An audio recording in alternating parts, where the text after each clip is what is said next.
Welcome back to the Evolution of Horror. My name is Mike, and as ever, I am your host. If you're tuning in for the first time, then welcome. Usually on this podcast, we explore and dissect the evolution of the horror genre by looking at particular subgenres across several weeks. However, this is a little bonus episode. As many of you horror fans out there might know, last week was London's Frightfest. That's one of the biggest horror festivals in the world. 5 days of solid back-to-back horror movies. I think they had something like over 70 premieres. So it felt wrong, really, not to have a little debrief, a little chat about some of the best movies that we saw. So in a minute, I'm going to be introducing my guest. Very excitingly, he's a newbie to podcasting. He's been a listener of this podcast for a while, and I got to meet him for the first time at Frightfest, and it was his first time here, so I thought it would be quite nice to hear his perspective. But also, he's doing some quite exciting things in his professional life that may be of interest to listeners. So before we get started and I introduce him, here are a few quick contact details. You can email us. The email address is evolutionofhorror@gmail.com. You can also find us on Twitter @evolutionpod or on Facebook. That's facebook.com/evolutionofhorror. And don't forget, if you are keeping up to date with our folk horror series, you can also follow us on Letterboxd. You can find us @evolutionpod, and that's where we now have a full list of all the movies that we cover in the series, including ones that we've not discussed. So it's a good way for you to have a look at what's coming up over the next couple of weeks, track down the movies and watch them in advance of the discussions. But let's get started. We've got a lot of movies to get through this week. So as I mentioned, joining me for the first time on this podcast, I'm very, very excited to welcome the brilliant Adam Robinson. Adam, hello. Hello. Hello. Thank you so much for joining me this week. It's such a pleasure. Thank you for having me. Very, very exciting. Now, before we get into talking about Frightfest and that kind of thing, first of all, I just want to ask you about yourself, because you currently are doing some quite exciting stuff, and I think something that especially some of our horror fans and listeners will be interested in. Well, I hope so. So I'm a writer. I write mainly theatre with a little bit of film as well. And I'm currently working on a show called Shivers, which is a ghost story theatre show with a live violin accompaniment. Amazing. Yeah.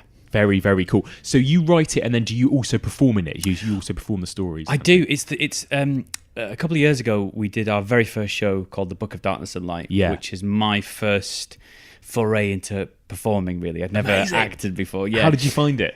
Really addictive. Yeah. Yeah, really fun and really addictive. And it's not something I ever really had any aspirations to do. Yeah. But I love it. I really, really love doing it. And so Shivers is the second play, and it's a similar idea, which is this Book of Darkness and Light, which is full of these evil tales from all sorts of periods in history. And yeah, we tell them on stage, and it's very theatrical and quite intimate. Nice. And people have been really kind about it. And Tom Burgess, who's been on this podcast before, discussing folk horror with me, he was raving about it. He said it's wonderful. Yeah. Oh, that's really nice. Tom. Very, very exciting. So you've got a tour coming up with Shivers, haven't you? We have. So you're kind of going all over the place with that, are you? All over the country. We are. I think there are 32 theatres in the tour, which amazing. Is we're just delighted. So exciting. Yeah, and I think 40 performances, and we're everywhere. You know, we're in Birmingham in October. We are in London, Greenwich in November. Can't wait. I'll be there. Good, excellent. We're in Margate in November. We're going all over. We're back up north in Halifax and Doncaster and Harrogate. We're kind of all over the place between October this year and February next year. So it's a long stretch, but we're really excited. What a great way to spend your winter. I know. No better time as well at that kind of dead of winter than telling ghost stories. What it does mean, though, and this isn't a complaint, but it does mean that all the other sort of horror things that happen around that time, I can't go to any of them because we're on the road. You're going to be booked up at Halloween, I imagine, and all that sort of time. We're in Leeds, actually, for 2 nights on the 30th and 31st. Wow. Yeah. A new venue called the Constitutional. So very cool. It's so exciting. That's so cool. What's your were you inspired by the sort of classic ghost stories, sort of M.R. James type stuff, or is it something a bit more modern than that? Or very much the M.R. James tradition. Certainly for the first show, people would say that a lot, very Jamesian. Yes, it is. In fact, one of our poster quotes from an audience member is M.R. James Eat Your Heart Out, which is amazing. I know. Amazing. It's unbelievably kind. And Shivers, I take it, it's not based on David Cronenberg's body horror from the 70s. And it only occurred to me quite a while afterwards. We named it quite quickly, and we had sort of 2 or 3 ideas, and that was the one that we agreed on. It's me and a violin player called Ben Stiles, who's the other half of the show, and we always bounce ideas off each other. And and a little while afterwards, it just, I know Cronenberg's work, and I'm a fan of a lot of it, but for some reason it was just out of my head. So it's not that. It's a great title. It's brilliant, and I think that is one of Cronenberg's lesser known films, isn't it? Maybe, and I think as well, so far nobody's sort of made that connection, which is good. I hope, maybe people will turn up thinking it is that, and hopefully they'll have a good time regardless. But no, it's not quite as body horror as Cronenberg. Amazing. Do you think, we talked about this a lot when we did our series on ghost films and that kind of thing, but it seems to be really popular right now. People are really embracing the old-fashioned ghost story, Andy Nyman's film and everything else. Yeah, and that film, and I saw the stage play when it was on. Actually, I saw it when it was Reece Shearsmith. Oh, wow. I didn't know he did it. It was a really brief period when he did it, and I saw it then. But yeah, I read in an article recently that something like horror and ghost story sales are up 29% this year alone. There you go. And there's an argument that it's a reflection of troubled times, and people, kind of turn to the more fantastical things when the world is in, turmoil, I guess. Yeah. I don't know. It's interesting. We find that our show sells quite well just on the strength of us saying ghost stories. Yeah. Because we're really new to doing this, but people do come along.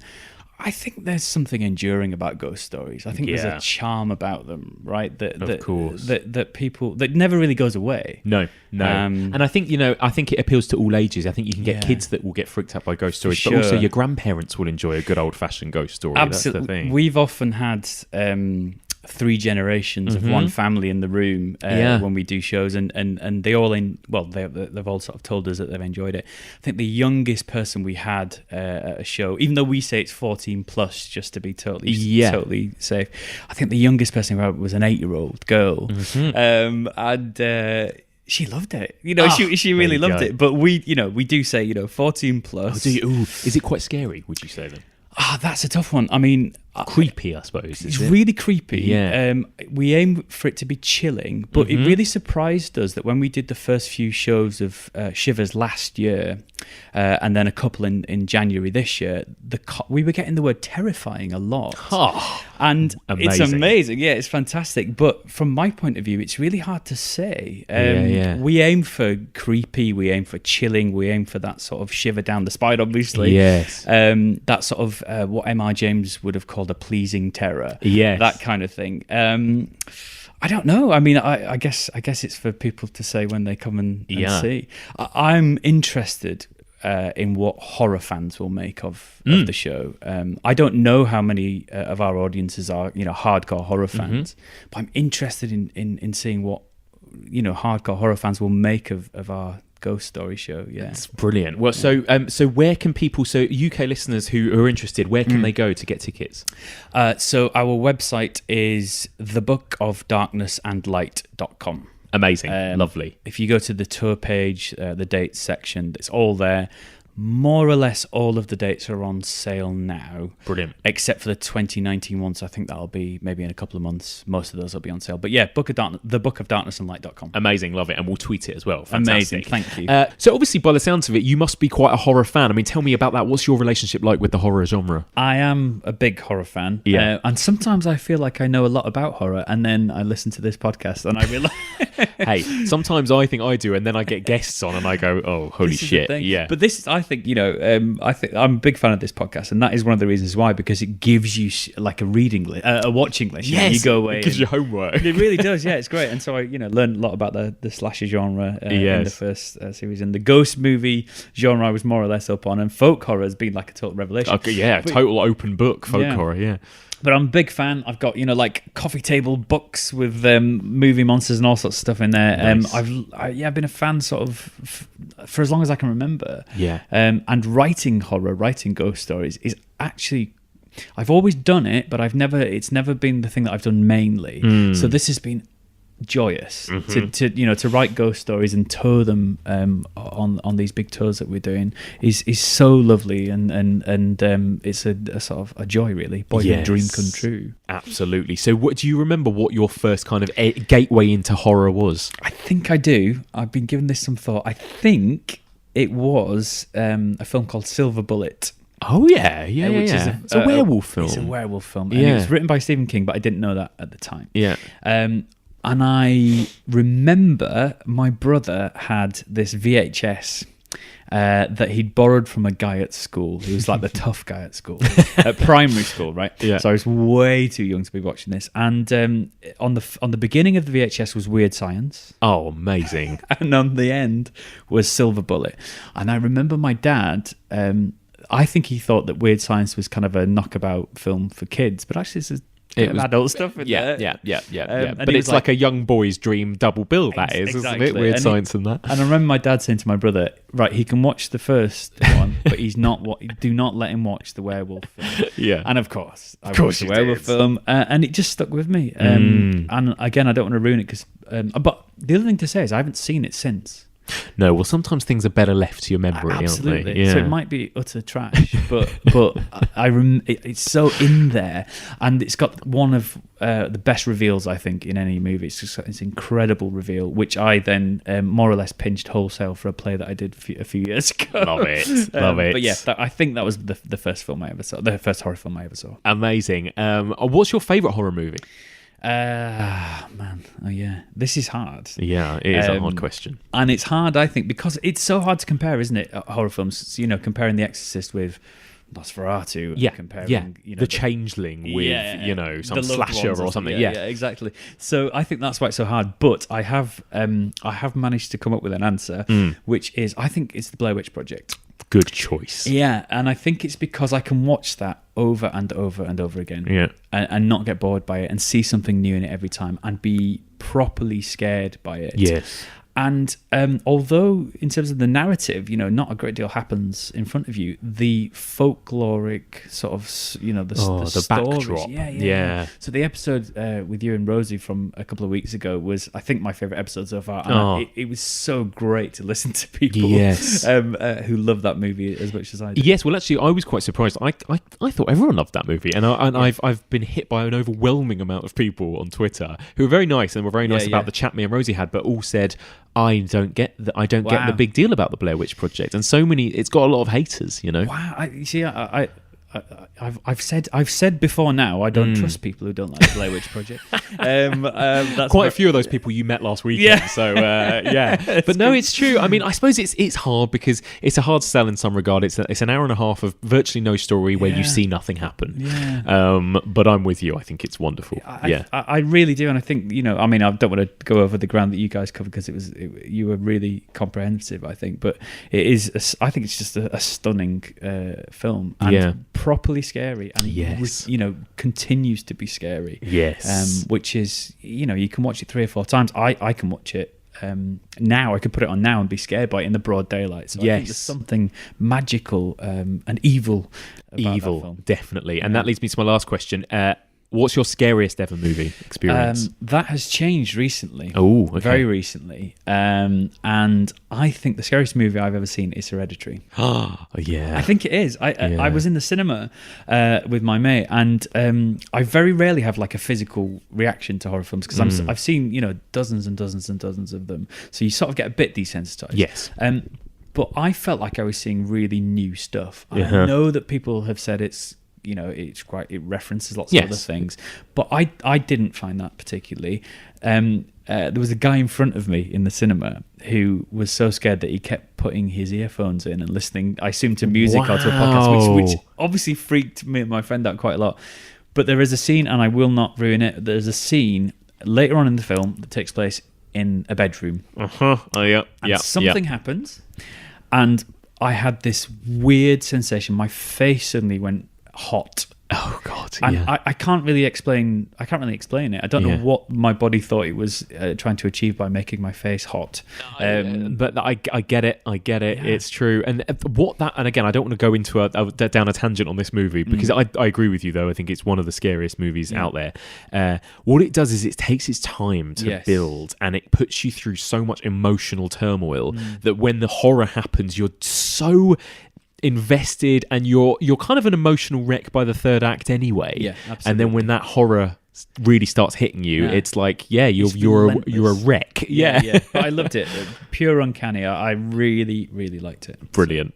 Cool. So we're here to talk about Frightfest mainly, which is really exciting. It was at the point we're recording this, it was a week ago. It's gone quickly that week, hasn't it? I don't know where it's gone. Yeah, it's meant. I feel like I've only just recovered from it as well. Absolutely. So I've been to Frightfest a few times now. This was for you your first time, was it? Very first time. First time, and you went in for the whole weekend. I did. Amazing. I thought I would throw myself in. Yeah, I love it. So basically, again, for people who don't know, the weekend, it's more than just a weekend, actually. You get a pass for 5 days. Yeah. It starts on the Thursday evening, and it literally goes on until Monday, sort of midnight, something like that. Yeah. Not including the after party afterwards. So it's full on, isn't it? And then you pretty much see films back to back. I think, there's something like 5 or 6 films per day that you can squeeze in. Yeah. For the longest days, and everybody I'd spoken to about Frightfest who knew I'd never been before sort of said, well, maybe try a day pass and sort of see how you get on.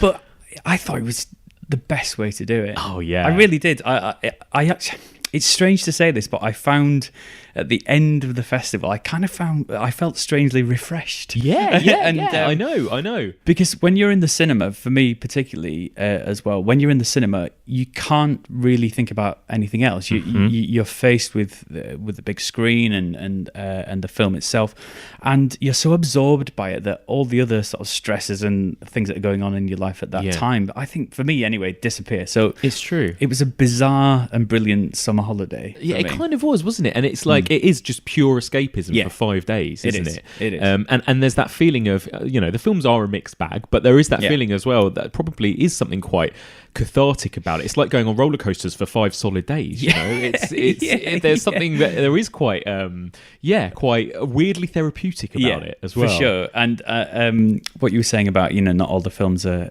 fantastic. Interestingly, I realised after I think there was a run of about 3 films that weren't really my cup of tea.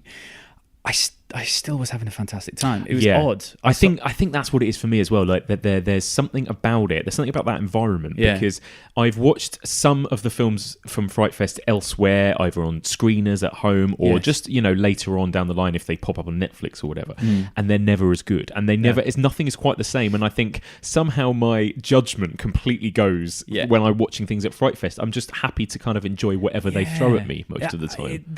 And that was a curious experience as well. But I thoroughly loved it, and I'm no question that I'll be there next year. I thought it was a delight. I loved it. Yeah, it's good. Awesome. And actually, aside from the film itself, as the films themselves, there's quite a nice kind of social aspect to it as well. For sure, yeah. I mean, it's interesting because I think when you go into a big festival like that, and I went obviously by myself. I didn't sort of go with anyone that I knew. Yeah.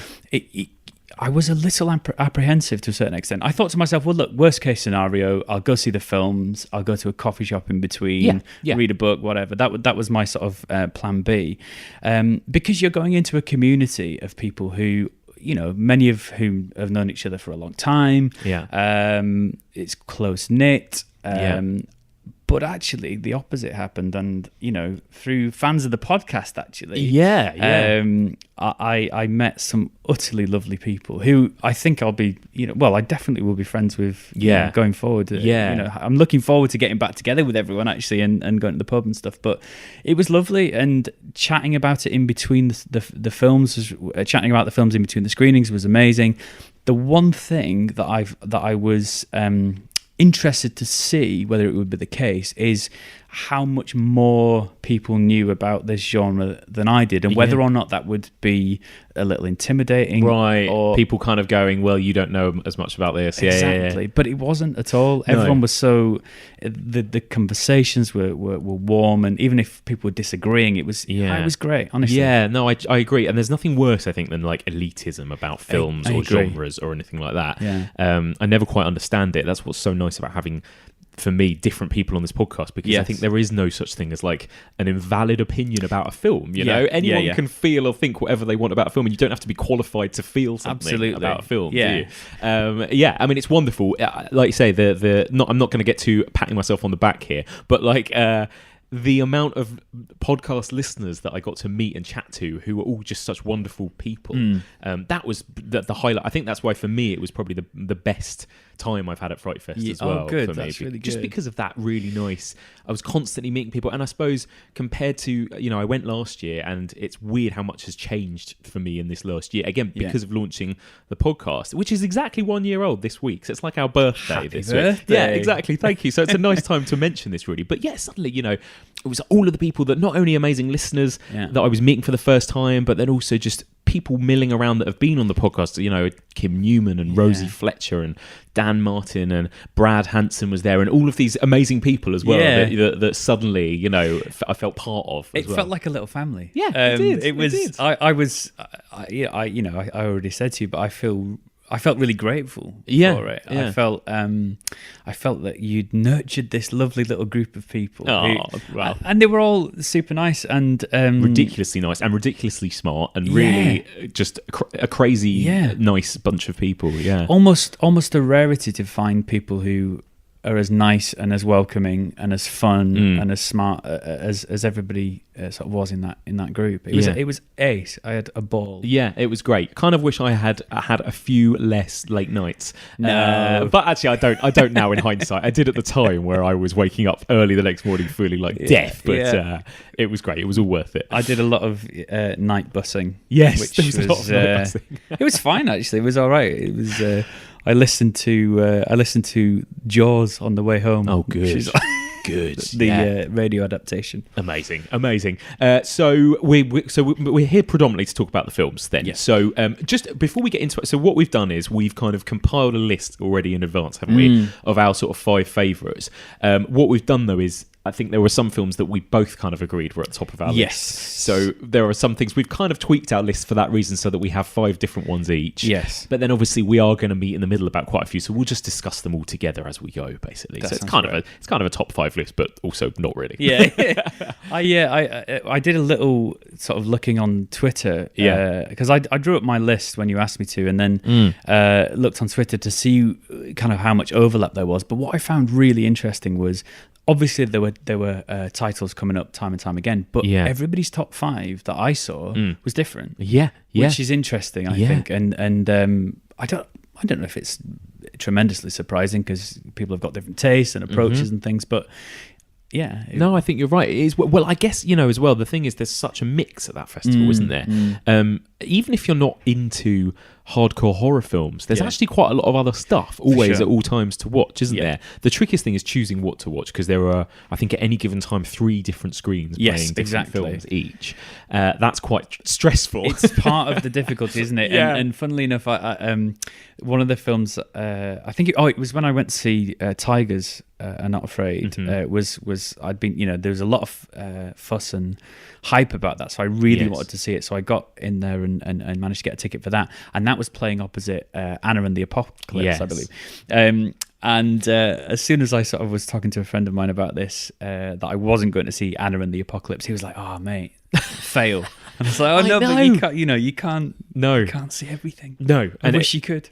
It's impossible. I think that was a particularly cruel clash there, that one, because I think so, they were the two movies that everyone was excited to watch. Yeah. And they put them on at the same time. Yeah, it was a nightmare. And there was also a film, I should probably say as well, that the one that everyone seemed to be talking about that sold out in 2 separate screenings to the point where they then had to put a third screening on of it, and then that one sold out straight away, was a Japanese zombie movie called One Cut of the Dead.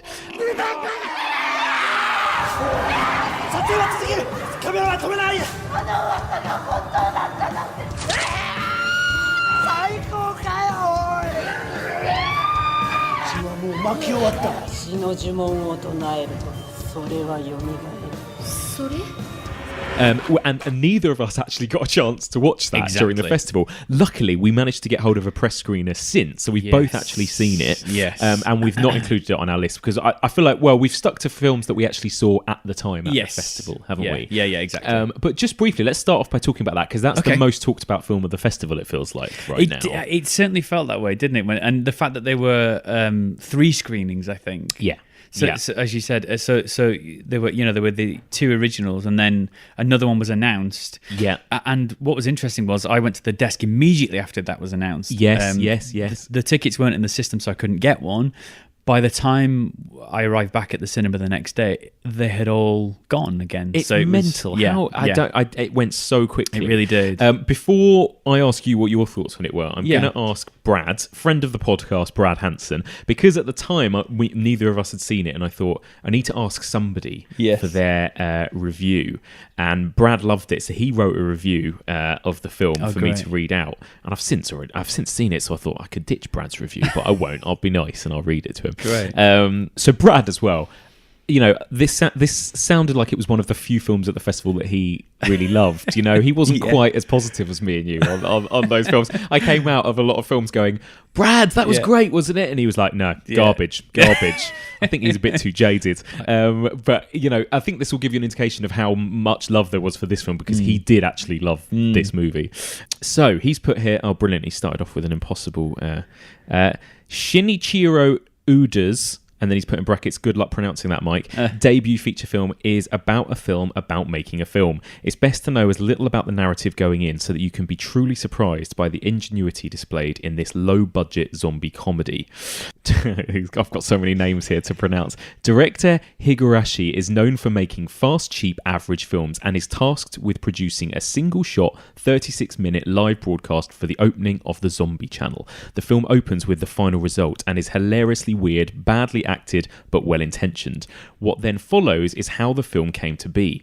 Comfortably the best zombie comedy since Shaun of the Dead and arguably the best zombie film since 2008's Pontypool. It's due for release in November through Third Window Films, thank you Brad, and you absolutely need to check out this biting guerrilla filmmaking comedy masterclass that has real brains. There you go, thank you to Brad Hanson for that review. Nice little review. So he's obviously a big fan, he says it's the best zombie film of the last 10 years.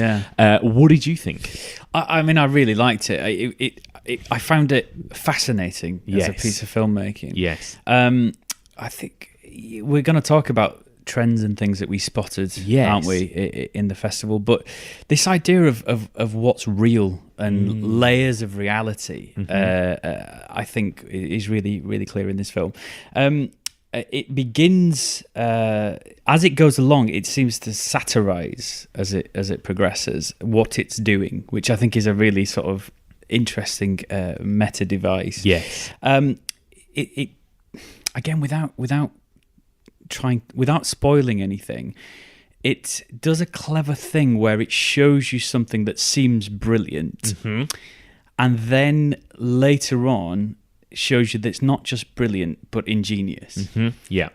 And it felt to me like a magic trick being explained. That is exactly right. Yeah, right. I listened to Teller from Penn and Teller on a podcast recently talking about how if you're really into magic and somebody tells you how it's done, it doesn't spoil it, it makes it better. It makes it more interesting. Yes.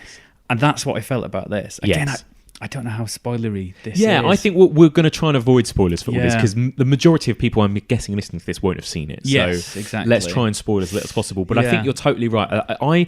It started off and I was I was enjoying it, but I was also kind of confused. I was Yeah. like, what am I watching here? Absolutely. It's very odd and it super low budget and but it's this fascinating all done in one take type thing Yes. for at least the first third of it. And then, I was kind of into it, and I was kind of, this is quite fun, schlocky, low budget. But then, the more it progresses, the more I absolutely fell in love with it. Yeah. And for me, that last, like you say, that last section where it kind of shows its hands as to what this film is you're watching, I just thought it was genius. Yeah, absolutely genius. Yeah. And there is a moment actually after the first long, as you say, that continuous take, where I wouldn't say I lost interest in it, but I wanted to go back to that Yes. atmosphere at the beginning. Yes. And it really pulls everything together in that final act. Totally. It does. It was brilliant. I thought it was inspired and original and satirical and kind of, when you see lots of horror films in a row, you start to spot tropes. Yes. And One Cut of the Dead kind of satirizes a lot of those tropes as it's going. It does. I'm a fan. It was very clever in that kind of more meta. I hate that word meta, but it's the only word you can use to describe a film like this. The way that it is kind of like Brad said in his review, it's a zombie film within a zombie film within a comedy film or something like that. Yeah. It's baffling, but it's really clever, Yeah. and it does satirize the tropes as it goes. Yes. Really cleverly. It does. I really liked it, and things like noticing the choreography of it. Yes. Is and again in the first act, and you watch the action as it progresses. This sort of schlocky zombie film, as you say, this low budget zombie film, and you think that. Choreography wise, that's so clever. Yes. And then again, as it goes on, you actually see how much more clever it is than you thought it was. Yeah. A great film. Yeah, it's wonderful. And then, so by the sounds of it, that's getting a release in November, so people will be able to check that out. It's really apparently been an absolute smash at the box office in Japan. Wow. It's people have absolutely gone nuts for it. Wow. Made way more money than I think the filmmakers were ever expecting. Yeah. And the same happened at Frightfest. It absolutely, people like you say, it was impossible to actually even get tickets for it. Yeah. The word of mouth was spreading, so it's definitely one to check out. I'd be interested to know as well whether people are walking out in that second act. I'd be interested to know whether people get past that first act and go, oh, well, this second act, it's not quite the film I thought it was. Yes. And then don't get to see... It's true. I would say that. There is a dip in the middle. Yeah. Not for long. For about 15, 20 minutes maybe, max. And in hindsight, it's not really a dip anyway. No. But it just, at the time, it just feels so different. It's the way that the whole form of the film changes. Yeah. It's not just the story. The whole filmmaking style changes and everything. Yeah, it's really clever. It's quite inspired, really. Very, very cool. So worth a watch. And that's not even on our top 5 list. So there you go. Before we get onto it then, like you mentioned, we should talk about this, just as an overview of the films then. What did you notice? Did you notice, when you watch 25 horror films back to back, you can spot things. You can spot kind of trends, things that they have in common. What did you notice this year? Well, it's interesting. I mean, I saw a lot of disbelief in the films. So the idea of people not being believed about the things that were happening around them. And tied to that is this idea of your own reality being wrong. Yes. So the idea that you are the things that you believe to be true are not true. Yeah. And again, looking at my top 5, looking at the films that I left out of my top 5 that I really liked, it's in there an awful lot. Yeah. And this idea that horror mirrors society and reacts to society, perhaps it's not surprising in the age of post-truth and fake news and Trumpism and hyper-reality and things like that. So and that may seem like, particularly looking at some of the specific examples, it may seem like quite a stretch, but it was in so many of the films. And again, without sort of doing any spoilers, it's difficult to go into the specific details. But did you notice a similar thing? I think you're totally right, and I think that I think we are now starting to see these horror movies that are made in the age of Trump or Brexit or whatever, and I felt like what we got was either modern day set, really super grisly nihilistic stuff, like a lot of like home invasion movies, and I always think of home invasion movies as some of the most nasty stuff you get in horror. Absolutely, in a way. Everyone finds home invasion quite a traumatic, scary experience to sit through, and it felt like there were a lot, weren't there? There were a lot of mothers and children in houses, and really horrible stuff happens to them. In either a cabin or in a home or whatever. And then on the flip side to that, what we got was loads of really fun movies that were usually either set in the 80s or they were very deliberately nostalgic of 80s cinema. Absolutely. And it was much more of a kind of fun escapism. And more on the comedy end of the spectrum. It was interesting to see a couple of those side by side was a slightly bewildering experience. Very bewildering, very weird. But I think that feels like that's where we're at right now, where we are either, if we're going to face 2018, it's going to be as traumatic as possible, or if not, we're going to escape it and go back to the 1980s, which everyone loved. It is a harking back, isn't it? And the other one as well, I don't know if you spotted this, was authority figures being either useless or untrustworthy and duplicitous. So people who ought to be your protectors and your saviors actually are a bit rubbish in an awful lot of these films. And therefore, the main characters have to turn to individualism. And it's, I don't know, maybe I've got my sort of sociological head on too much, but it felt like almost like a rejection of community to a certain extent, rejection of society, and kind of just doing it by yourself to get the result you need. Every man for themselves kind of feel with all of them. Exactly. It's very true. And actually, what was quite refreshing. I don't want to drone on about this, but I felt like the vast majority of the films, especially some of the best ones, were very female-centric. Often had really interesting three-dimensional female characters at the centre of them all. It felt like a load more than most other years to me. Where it really had that going on. It was a good thing. It was a really good thing. All right, well, let's get into it then. So we'll count down from 5 to 1. Let's start with your number 5. Okay, so my number 5 it might be slightly controversial because it's not technically a horror film. Oh, go on. But it's The Most Assassinated Woman in the World.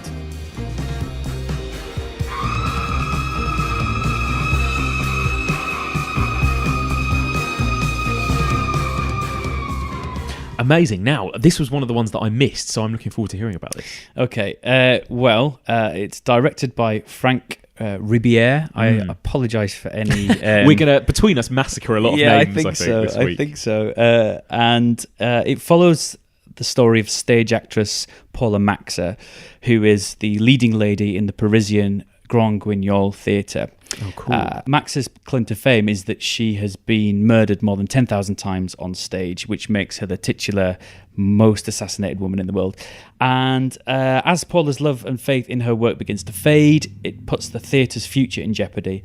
And at the same time, a series of gruesome real-life murders begin, which echo those taking place on stage. Oh, cool. That sounds really interesting. It is really interesting. I thought it was absolutely beautiful. It's partly based on a true story. So Paula Maxa existed, but it's it's adapted, so it's more fantastical. I believe I couldn't find a lot of facts about that echoed the film itself, but I thought it was wonderful. It pulls the curtain back on theatrical effects, and interesting. There is a parallel with One Cut of the Dead. Right, yes. In that, well, it sounds kind of similar thematically. Yeah, exactly. And it effectively shows us a lot of the gory tricks that were used then, and actually I think are still used now. Right. But interestingly, even though you're seeing what happened, the impact of the effects isn't the impact's not diminished at all. So actually, it's still quite grueling and shocking and scary to watch. I felt it captured the atmosphere of the theatre at that time, or what I would imagine the theatre at that time to be like, beautifully. And you had like little details like audience with sick buckets, and like plastic bibs to protect them from blood spatter. And a lovely little detail for me was, outside of the theatre, there were people who were protesting what was going on inside, but you also had people who had been queuing up to get inside, who hadn't been able to because it sold out. And you had like this usher figure who was explaining blow by blow exactly what they were missing inside this sort Brilliant. of. Oh, it was wonderful. That's in terms great. of the intrigue. What a brilliant parallel as well to just most horror cinema. You know, that Yeah. same thing, how little has changed, you know, like Absolutely. people queuing around the block for the grisly, you know, most controversial stuff they can see, people protesting it on the other side, you know, it's really interesting. And it does, although it's in a different genre, you know, Yes. it's theatre, not cinema, it does ask those same questions. You know, why do we want to see this? What are the ethics of wanting to see this, even if we know it's artifice? And again, it does play with the idea of what's real and what isn't. This idea of artifice versus fact. Especially with that kind of, with theatre at that time. I bet it was kind of, what length did they go to get some of their results, I imagine. And I really recommend it. It's a fantastic piece. If people saw the Limehouse Golem, I was just thinking of that. It definitely shares something with that film. It shares some of its DNA, I think this is a superior film. Right, great. I enjoyed it much, much more. The plot sometimes is a bit murky in the middle and not all that clear, but the atmosphere of it and Anna Muglalis' performance as Paula Maxer is just exceptional. Amazing. Yeah. So you mentioned it's not really a horror film. What do you mean? Because it sounds like it's a horror film. Is it not? Is it more of a drama type of thing? I guess it's a thriller. I mean, there is more a kind of procedural type thing, is it? It's really hard. It feels like somewhere between a biopic and a thriller. Right, gotcha. But it has these horror tropes running through it. But I would say it's not a horror. It's very informative as well. Like it gives you. It really is like being on a backstage show of a theatre, to a certain extent, which is really lovely. It has some elements of like magical realism. Yeah. In fact, it reminded me quite a lot of Nights at the Circus by Angela Carter. Oh yeah. There was something of Max's character, which charming this young journalist, which reminded me of Feathers in that book. But it has horror tropes. It has a horror atmosphere at times, but then it steps back from that. Yeah. Okay. Gotcha. Yeah. I guess is One Cut of the Dead a horror film? Well, yeah, it's interesting. You know what I mean? One of the things we should have mentioned really with One Cut of the Dead is that it's not your average kind of. I wouldn't go to it expecting scares. That's for sure. Exactly. Yeah. But I believe this is it's coming to Netflix soon. I believe. Brilliant. So people should brilliant. check it out. Yes, that's the thing. We will with each thing on this list, we'll strive to find out how people can see these. The problem is with Frightfest is that sometimes these films don't even get releases. Yeah. But I think the majority of the ones we're talking about, i.e., some of the sort of bigger, more celebrated films, I'm sure will pop up at some point in the future. I'm pretty sure this is going to be on Netflix soon. I have a vague recollection of the director saying that before the screening. Great. But what we'll do is, for people listening to this episode at the end, we'll post on Letterboxd and on Twitter and stuff the list again, and with some information of where people can find them. Awesome. Wonderful. Okay, so that was your number 5. So my number 5 is a movie that I went into it knowing nothing about it, which was quite nice because some of these others were the kind of bigger names that I'd already heard stuff about. This one I had no idea. And it was called What Keeps You Alive. Feel that? Your heart is racing. What do you feel? Steady. Exactly. Done playing around. I know these woods like the back of my hand. So this film is directed by Colin Minahan, and it stars two brilliant actresses, Hannah Anderson and Brittany Allen. And again, it's one of these movies where the less you know, the better. Really, did you get to see this one? I did. Yeah. I saw this. Yeah. Yeah. So it's basically centered around these two women. They're celebrating their 1-year anniversary since they got married. Jackie and her wife Jules, and they go to this remote cabin to celebrate their anniversary. But Jules starts to become suspicious when Jackie's former childhood friend Sarah visits and starts addressing her as not Jackie but Megan, and then sort of things escalate from there, and it's this kind of sort of paranoia horror movie where you've got, how much can I trust? How much do I know this woman that I've married? Yeah. And it's quite small and intimate. It's really just two characters with a couple of others set in this kind of creepy woods in this cabin. And it kind of escalates and escalates. And the horror and the gore and the violence and the suspense kind of escalates and escalates as it goes, doesn't it? I thought it was really fascinating. I loved it. It has lots of twists and turns. It was completely not the movie I was expecting it to be. It takes a few sort of 90-degree turns as well. It does. Which, again, we talked about, in quite a few different movies at this festival. That's quite nice. Exactly. And again, without, we don't want to go into spoiler territory, but not knowing anything about it before you go in, I think is a really good call. Really Don't good. even watch the trailer, I would say. Just go and see it. Definitely. I loved it too. I really enjoyed it, and I remember speaking to a couple of people afterwards, and them saying, "Oh, I think it should have ended about 20 minutes before it did." Yes, I actually disagree. When that last bit where maybe you're screaming at the screen, don't do that. Stop doing that. I think that actually made it really original, definitely, and much more interesting. I think the more I've thought about it, the more I've appreciated the ending. Yes, I think if it had ended where people suggested it should have ended, I think that would have been very unsatisfying. Yeah, a bit anticlimactic, it would. Really. I agree. And well trodden. Yeah. Whereas actually, I was really surprised by that final part. Yes. I thought it was wonderful. And the director introduced it, Colin Minahan, and what I thought was interesting as well and quite nice about it was that he kind of started off, but apparently when he wrote the initial script, it was a straight married couple. And then basically due to sort of various reasons and casting and stuff, he just changed it to two women. And what's quite nice about it is that it makes no reference or point about the fact that this is two women who are married. There's no, oh, look, it's a gay couple or anything. It's just it could have been like it initially was. Absolutely. A straight married couple. Yeah, they happen to be a gay couple. Yeah, exactly. And that was quite nice about it. And the two performances are brilliant because they really, these two actresses get put through a lot throughout the film. There's a lot of I don't want to give too much away, but especially for one of them, there's just a hell of a lot of screaming and running and crying and suffering. And it is full on. It must have been a full on shoot for them as well. It is, but again, there is a lot of that, but there's also a lot of sort of kick-ass, so much kick-ass gun-toting. Yes, exactly. Which is good too. And we talked about quite a lot actually with folk horror about this idea of a lot of these movies, when you look at movies like Caliber and all these other kind of wood set movies that really kind of the ritual and stuff, they kind of test masculinity, it feels like.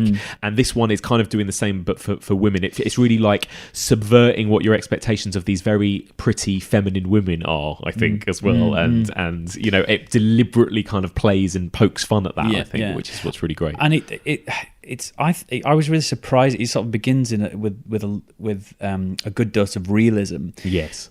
But I think it descends almost into the cartoonish. It does. The villain of the piece is villainous, properly villainous, and almost sort of hand wringing. Yes, exactly. Cackle stuff. It is. It's totally fun. That's the other thing. It is totally fun. Yeah, which is bizarre to say, but it is fun. There is and that is what I like about horror. Is there's that wry smile at the back. Definitely. I feel like if the director is smiling at your joy in being scared, then that's good. Yeah, 100%. Yeah.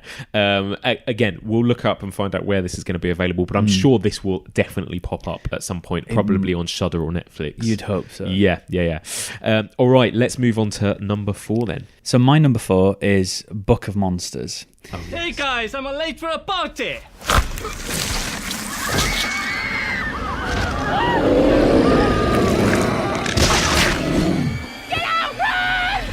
Monster.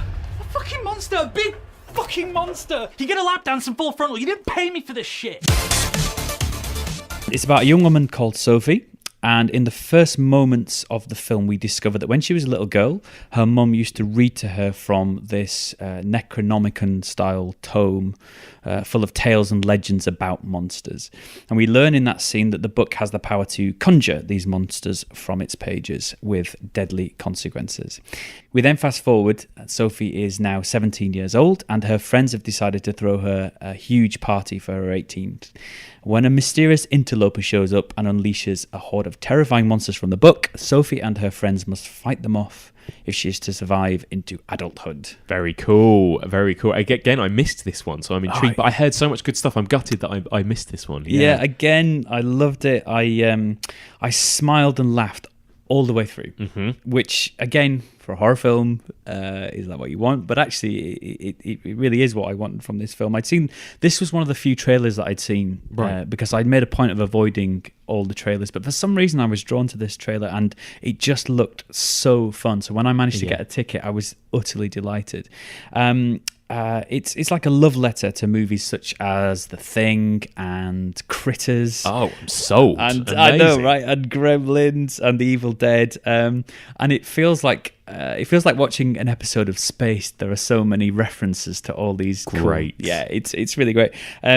I love the monsters. I love a monster in a film. I don't. Always think nice when they have the guts to show a monster and it's good. Yes. Yeah, I feel like there aren't enough monsters in films. I really like a monster, and they were creepy and unsettling in their own way. It also felt a little bit like a portmanteau in some ways, in that it's called Book of Monsters, so we know that there are several monsters going to appear. So if you're not sort of totally set on one of these monsters and you don't think it's doing the trick for you in terms of being a creepy presence, you know that another one's coming. Brilliant. Any minute. Yeah, sounds like the Goosebumps movie. Amazing. Exactly. It kind of it's like that for grown-ups. Basically. It does a really brilliant thing in balancing horror and comedy, I think. And I would even say that without the comedy, the horror wouldn't work, and without the horror, the comedy wouldn't work. Great. But somehow together, it's just the perfect cocktail. It's very hard to get right, that. It is. But they do. They really, really manage it. I mean, there are plot holes, and the size of the budget occasionally shows, but I completely and utterly forgave it because it's just so enjoyable. Yeah. Brilliantly written, brilliantly directed. I struggle to find fault with it. Perhaps there's a little bit too much exposition. At some points. That's great, though. But that's great. I loved it. Really exciting. And I heard a lot of positive stuff about this film. I heard that it's, like you say, in the great tradition of Gremlins and that kind of thing. It's very much practical effects heavy. And there's no sort of CG, or at least sort of obvious CG or anything like that. No, and that's nice. And that's to its credit, really. And I just had an enormous affection for it because of that. And a lot of work has clearly gone into these monsters and shooting them in a way that feels threatening and menacing, but fun at the same time, which is really important. I mean, it's properly funny, like it's Shaun of the Dead funny, the proper laugh out loud moments. Yeah, amazing. Yeah. Very excited. I can't wait to catch up with that one. Yeah. So for my number 4, I've gone with, this is probably going to be, I think, one of the most commercial movies that comes out of Frightfest. This is Lee Whannell's Upgrade. I am STEM, the system operating your body for you. Can anybody else hear you? No, only you. So Lee Whannell, for anyone who doesn't know, I'm sure most people do, he's the guy who wrote and starred in Saw, and he's done a bunch of other movies. He directed one of the Insidious films. This movie's a Blumhouse film, so it's very much in that kind of school. And again, not really a horror film, this film. It's much more of a kind of sci-fi, again, very nostalgic 80s style sort of sci-fi action exploitation type movie. I think it borrows a lot from movies like RoboCop, even John Carpenter movies like Escape from New York. There's some Terminator in there, Death Wish. It's a kind of classic kind of old style revenge movie, Absolutely. Isn't it, I suppose? It's great fun. So it's set in the near future, and it's kind of in this very kind of technology heavy future. Technology kind of controls almost every aspect of life, and it's almost like Siri is responsible for everything that happens in your life. I suppose you've got cars that drive themselves and talk to you and everything else. But when the main character, played by Logan Marshall Green, who is brilliant, he's basically this kind of very much doesn't belong in this world. He's a bit of a technophobe. Yeah. He has an incident sort of in the first act of the movie, and his whole world gets turned upside down essentially. And his only help, the only way to get through it, and his only hope for revenge for the people that did this thing to him, is to basically take on this this computer chip, have it implanted in his head, this computer chip called STEM. It's this new experimental thing. And it kind of becomes his mate who lives in his head almost. It's almost like Knight Rider's kit, isn't it? It's something like that. Just thinking that no one else can see or hear, and he has it implanted in his head, and it gives him kind of these special abilities as well. And then it kind of runs from there, basically. It's really... Did you get a chance to see this one? I did. It's great fun. It's got some real nasty, schlocky gore in it, which I loved. It's got some really cool action scenes. It looks really good. It's very sleek. It's got that kind of feels like an 80s vision of the future almost, you know? It really does. Yeah. It reminded me of Saturday nights when I was sort of, 10 or 11 years old, watching like Alien or something with that droney 80s kind of background hum. Definitely. I was a fan too. Yeah, it's great. I mean, it really is. It plays for laughs. There were lots of laughs. There was a big cheer at one moment, one particular sequence in the middle. It's really... And Logan Marshall Green is brilliant. He owns it, really, because a lot of it is just him on his own talking to this voice in his head, which must have been interesting for him to perform as well. He does a good job, and it is properly funny. Again, it's really funny. It's a comedy double act, but as you say, he must have... I mean, maybe somebody was reading the parts off camera, but it works perfectly, this sort of internal dialogue that he's having. It does. And Logan Marshall Green, he starred in that film called The Invitation that's on Netflix. Did you catch The Invitation? Yeah, my God. I thought it was incredible, that movie, and I think he's very good as well. He's good at doing grief, and there's some emotional moments as well. There's some pathos as well, which I think some of the best sort of revenge movies have to have. I think a definite big thumbs up. I think that was a big favourite at the festival. It kind of played on, I think, the Saturday night, and it was a real crowd pleaser. It was. The enjoyment in the room was palpable. I mean, as you said, my first year at Frightfest, so I'm not necessarily used to this, but cheering and laughing and whooping and clapping and stuff when the gory death scenes happened. And that made it funnier, actually. It was great. It was made great. It more enjoyable. Don't go expecting scares in a horror film by any means, but it's really, really great. It's a really great genre movie, I suppose. And again, it's Blumhouse. It's getting a big release. I think it'll be a big hit. I think it'll be a big hit. I think it'll be very popular. I mean, if you like RoboCop or Terminator or these old, and it gets that tone absolutely right. It could, I mean, aside from the sort of effects and the modern aspects to it and the sort of contemporary satire, I think it could fit. You could watch it after Terminator and before RoboCop as a sort of triple bill, and it would work perfectly. You know that Prince Charles will be doing that at some point. That will happen. It was wonderful. Okay, let's move on to our number 3s then. What's your next pick? Okay, so my number 3 pick is Possum. Mother, father, what's afoot? Only possum black as soot. Mother, father, where to tread? Far from possum and his head.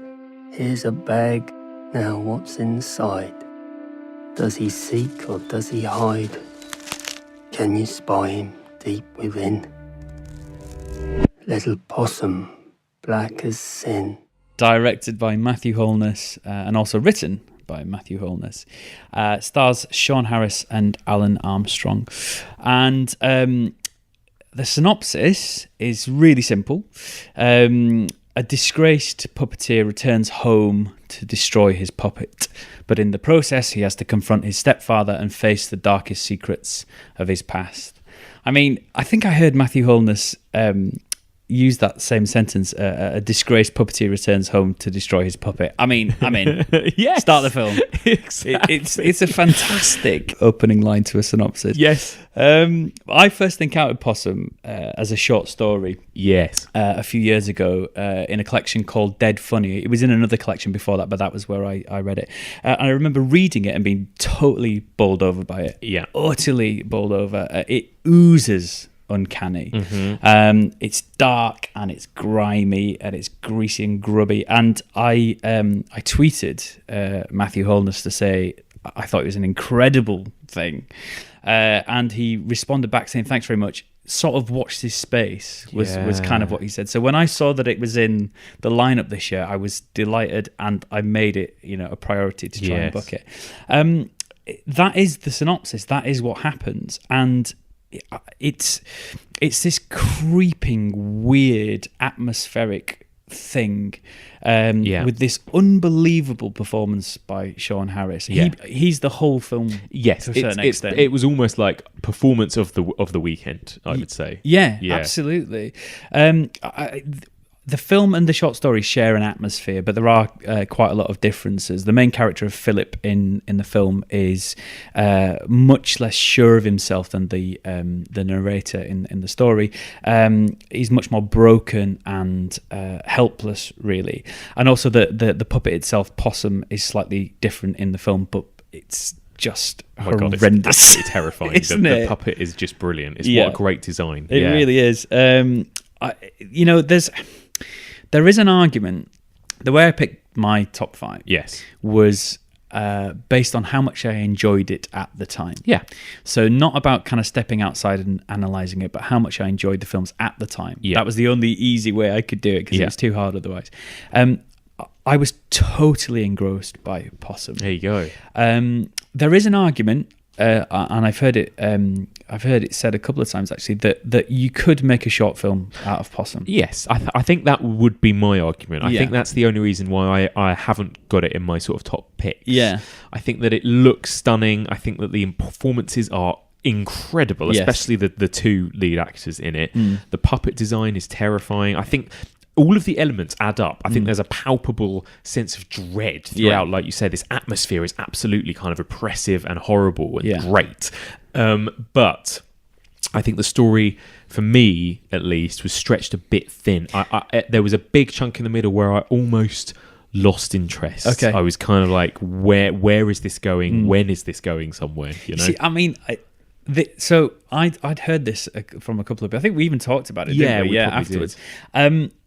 And I take that on board, but actually, I think it needs those long, protracted. Yeah, I think you're right. Moments of nothingness. Yeah. And I also think I would even liken it strangely, not in terms of anything else except this point, to the Blair Witch Project. In the sense that when nothing is happening on screen, in actual fact, I think that's more engrossing. Yes. Because you know that you're in the hands of a really talented director by this point. And so you pay attention. So I was completely engrossed. And I also felt that added to the uncanny element of it, that sort of looping, uncanny repetition thing. So I think I was sold on the idea that it could have been a short, but then went back and was like, actually, no, I'm glad of these long moments. No, I totally get. I think that is a valid argument, but I think I say this as somebody who maybe just the problem was my attention span wasn't loving it at the time. But you're right. I think maybe it needs that running time to get across that atmosphere and what this character is going through and this never-ending kind of hell that he's trapped in. Yeah, basically. And do you know as well, this was interesting. At the screening, Matthew Holness did a Q&A afterwards, and he said that Sean Harris was in character the whole time. Oh my god! So he's a method actor. So he was Philip the whole time. Oh my god! I mean, what a set! What a weird shoot that must have been. Yeah. But I loved it, and this sort of fairy tale storybook element that loved that, which isn't in the story but is in the film. Although it's odd because I remember it being in the story, but it isn't because I reread it this week. It reminded me of something like Crow by Ted Hughes. It's that sort of mythic trickster, that sort of primeval figure. Yes, a bit Babadooky. Absolutely, as well. Yeah. But horrible. Really, quite a tough watch. Actually, tough watch. It is. And actually, the ending then really carries a punch again. It doesn't just fizzle to a stop. It really has a sucker punch ending, which I liked. Again, all the strands sort of come together, and the figure of Morris. Oh my god! Just he was incredible, horrendous, and that. I hope this isn't a spoiler, but it isn't a spoiler, but it's a line in the film where he says something from the jar. Yes. And it's just terrifying, and you don't really know why. But I don't know. I think Matthew Holness talked about it being in a collection about the uncanny, Freud's essay, and there's a weird nostalgic element to this film that really bothered me because I was like, I feel weirdly nostalgic when I watch it. And I don't really know what that is. Yes. It's sort of got under my skin a bit. Yes, there's something kind of really grimly nostalgic about it. Like, I don't know. And it's a British film, and it's set in these parts of England that are kind of like grey and run down, and a bit, the whole thing is just so bleak, isn't it? It's bleak looking. Yes, very English atmosphere. Very English. Kind of like the M.R. James Ghost Story specials for the BBC. Definitely. That kind of greyness. Exactly. And maybe that's what I was more after. Again, you know, I think Whistle and I'll Come to You is one of the best things ever, but crucially it's 30 minutes long. You know, that's the thing. Yeah. This felt to me like I was watching, you know, like what Whistle and I'll Come to You would have been like had we spent a whole 90 minutes with that guy at breakfast. Yeah. He's like a sad child all the way through it, like a depressed child. Yes. And it's I thought it was a stunning thing. Yeah, it's definitely it's one of the more memorable. It's always going to stay with me. I think those images and that creature and those performances. Yeah, brilliant. All right, so my number 3. This is definitely, I think, probably the most controversial pick on my list for various reasons. I think a lot of people hated it. Some people loved it. And also there's kind of all kinds of controversy surrounding it as well, and the making of it and things, which is interesting. So this is An Incident in a Ghostland. Incident in a Ghostland is your most personal book so far. Your sales are through the roof. They adore you. Hello? Please, you have to come back. Vera? They never should have stayed in that house. Capacity to create your own worlds. I guess the question is, why write this book? To keep from going insane.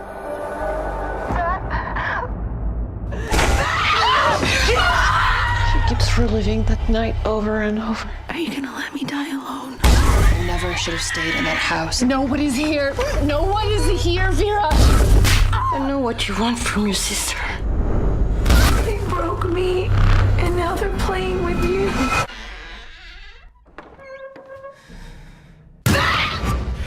This is the movie directed by Pascal Laugier. I think I'm pronouncing that right.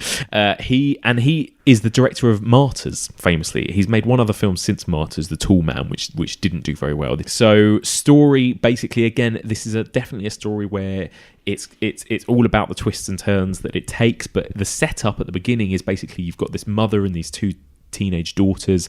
They move into this new house. They kind of inherit this house, I think, from a relative, and it's a creepy house in the middle of nowhere. It's filled with kind of chintzy figurines and dolls, and it's horrible. I mean, it's inherently kind of gothic and creepy as soon as they kind of walk into this house. And without giving too much away, then it turns into a home invasion. These two psychopaths get into the house and horrible stuff happens to this family, essentially.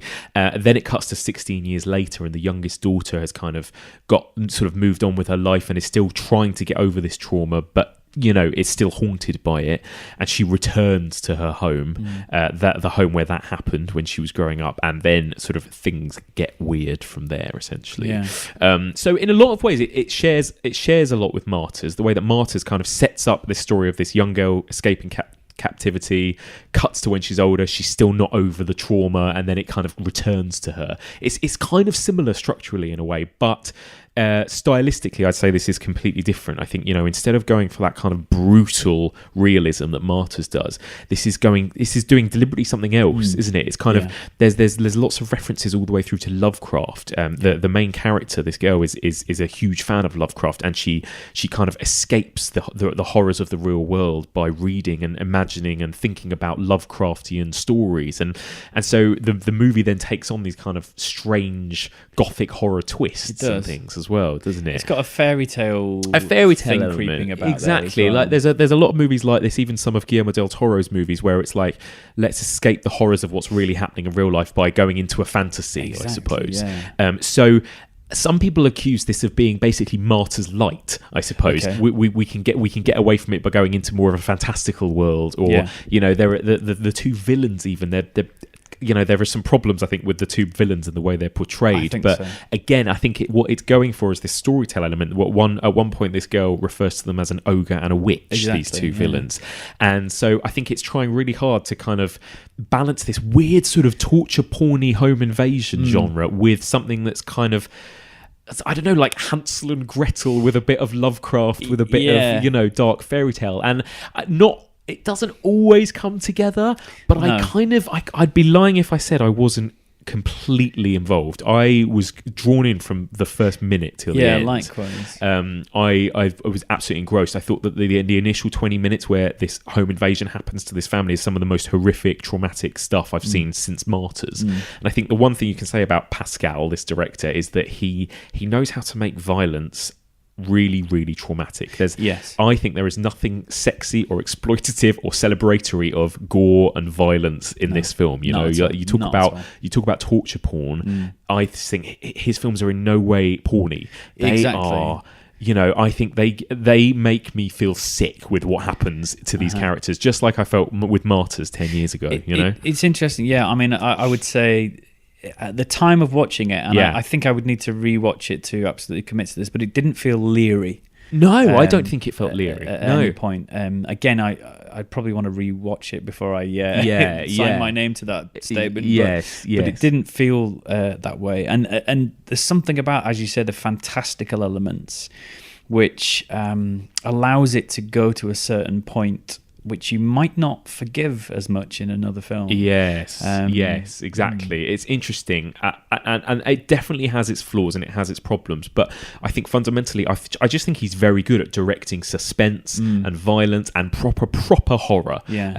This movie really, I think for me, with the exception of a couple of others we're going to talk about later, this movie was for me one of the scariest experiences of Frightfest. I would agree. I was gripping my seat from beginning to end, in terms of what these characters go through. You think they're going to escape and then they don't. And it's got that Texas Chainsaw Massacre kind of relentlessness where every time you think they've escaped the hornet's nest, they get led back in and all of that kind of thing. And I'm a big fan of that.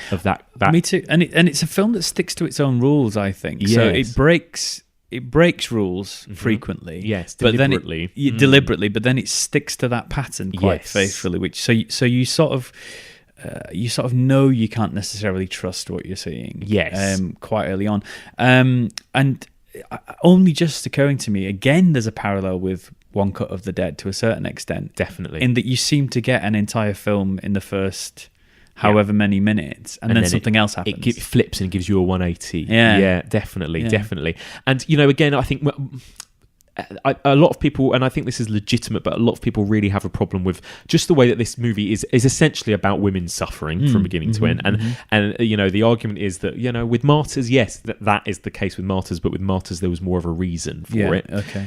I think this film also has a reason. I think again maybe it's similar themes to Martyrs, but I think it's about trauma and it's about post-trauma and it's about never being able to escape it. And in this case it becomes quite literal in the fact that this main character is never able to escape her childhood trauma, no matter how hard she tries, I suppose. And it's about that constant struggle between can she get away from this horror or can she not. It seems to have a subtext. It's about something, isn't it? I think so. Whether it's a huge conversation, isn't it, whether or not that justifies the violence, but it is about something. It's not a sort of, it didn't feel like a straight up torture porn film that wasn't really about very much other than body horror. I mean, it's a film that I really want to go back to as well, and have and with a more analytical head on. Because the other thing about being at Frightfest is you see film after film after film, which is incredible, but it's hard. I find it quite hard to do anything other than let it. Yeah, it's true. Wash over you lose me. perspective. You do lose perspective. I think that's true, absolutely, and that's kind of why I disclaimed at the beginning that, I pretty much liked everything I watched, even though some of them are probably objectively bad. I didn't care. And this for me was yes, it was brutal, it was horrible, and I know that it probably had a couple of problems, but again, I just was so... That was a 90-minute that just flew by for me. Me too. It was wonderful. It felt early on, it felt like you were in the hands of somebody who knew what he was doing as a director. Completely. And I don't know what that is or how you sort of quantify that or qualify it even. But when you have that sensation that you're in the hands of a director who sort of knows what they're doing, who's considered what they're putting on the screen in front of you, somehow... when these terrible things happen, for me anyway, I sort of go, okay, that is there for a reason. Yes. Even if I don't always know what the reason is, maybe it'll become clear later on. So, yes. But I had the same experience. I felt it was terrifying all the way through and horrifying. Really properly horrifying. And it's a strange mix. When you tell people, I basically tweeted afterwards by basically saying it's like Lovecraft does Martyrs, it's Martyrs but with jump scares and with creepy dolls, and proper kind of gothic horror with that kind of horrible brutal realism. So it is a weird mix, and it can leave a bit of a weird taste in your mouth, I think. But it's shot brilliantly as well. I mean, the two villains, you see quite a lot of them, or you think you do. Yeah, but they're still grotesque, and they're still presented as grotesque, and they're still scary and menacing and threatening and so that's felt very skillful as well. Definitely. And again, I don't want to go too deep in this. I feel like you could talk about this film for 2 hours. But another complaint was that the way that these two characters were portrayed. One of them is basically a cross-dresser, but is purely portrayed as just this two-dimensional monster, essentially, just a couple of people who are just crazy because, and that's all we know about them, isn't it? But again, I feel like, and I don't want to keep excusing all these things, but it feels to me that it's so rooted in a particular character's point of view, and the way she is seeing things through her filter of being a storyteller. Yes, exactly. That I kind of forgave it because I felt like it was doing that for a point. Yeah, again. That's what I sort of meant about, that they're presented as but it wasn't necessarily, I don't know, that it was, for me, it was more their behaviour than anything else.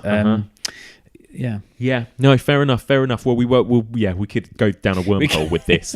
And also, actually, the other thing I should probably mention as well is that there's some other controversy that's come about from this film as well, which it feels like it's not being talked about, but maybe it's just because, maybe it will when the film gets a release. But there's one of the lead actresses, Taylor Hickson, is suing the producers of the movie as well for actually being properly injured and actually disfigured from making the film. Essentially, she was made by the director to sort of throw herself through a glass door, essentially, as much as I can understand, and really badly injured herself and cut herself. And she was only 18, 19 when she was filming this as well. So it's a lot of horrible stuff surrounding this movie. And like you, I only found out about that kind of a few days after after watching the film. It's interesting because it does change your perception of the film, I think. It does. And I think that is going to really change my perception if I watch it a second time and I watch these characters suffering. And it's different when you know that they're all just making a film and that's knowing that stuff like that was also happening and that these actresses were potentially also having a really genuinely horrible, traumatic time of it. Yeah, I don't know. There's a lot of tricky stuff to discuss there. Yeah, there really is. And again, you, as you say, you could do an entire couple of hours on that alone, couldn't you? But it's odd how when I read about that, it did change my perception a little bit. And, it did. I think that's probably right that it did. I think it did. And I think you're right.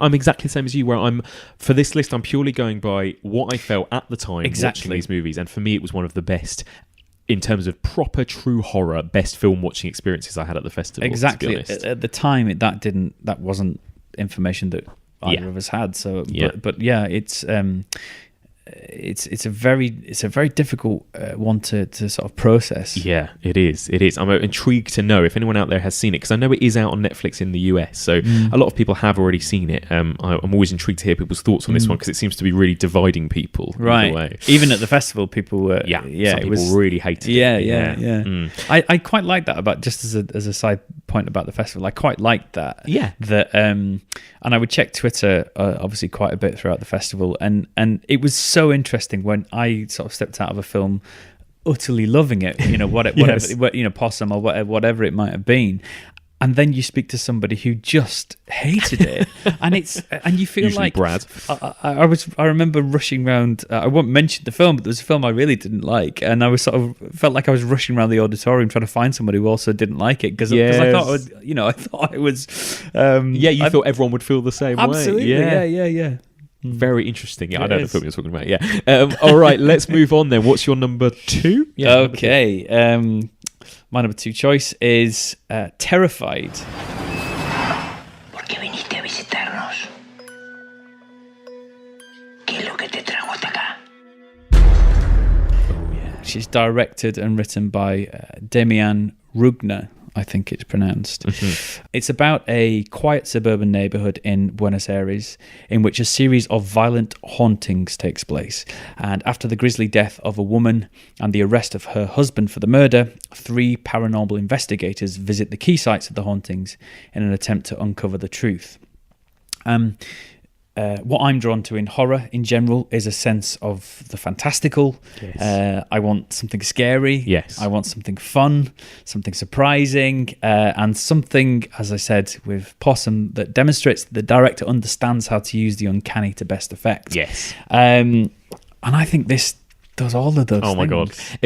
I felt like, I remember, I think this was on the Sunday night, and it was the big Sunday night 9 o'clock one. It felt like we had earned this movie by this point, because we had watched a lot of quite grueling, torturous stuff, or we'd watched a lot of, fun, silly stuff. Yeah. And this is proper Die Hard. It is. Ghost Story-esque or J-horror-esque scary movie, isn't it? It was sort of the sort of film that I thought I was going to get a lot more of at Frightfest. Weirdly, it was there weren't many, were there? No, not at all. And even there were a few films where I felt actually, Incident at Ghostland is an example. I thought, I didn't read much about it, but I was like, oh, this is going to be like a supernatural thing.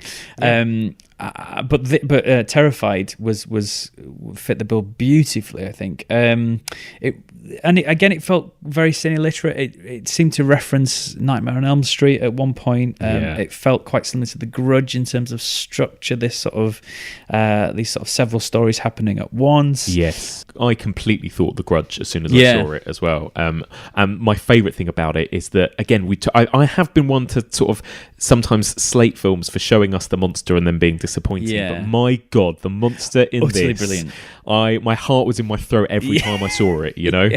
So good. And it shows just enough. Yeah, exactly. There were moments where you felt like, oh, you could have lingered on that shot a moment longer. Yes. But actually, no, that's not the right thing to have done. And I'm sure, when it comes to Blu-ray on DVD and things, people are going to be pausing it to get a good look at the monster. Yeah. But I don't think I'm going to really fight the urge to do that, because it's that when you have that open mouth moment of going, what am I looking at exactly? God. Yeah. You know what I mean?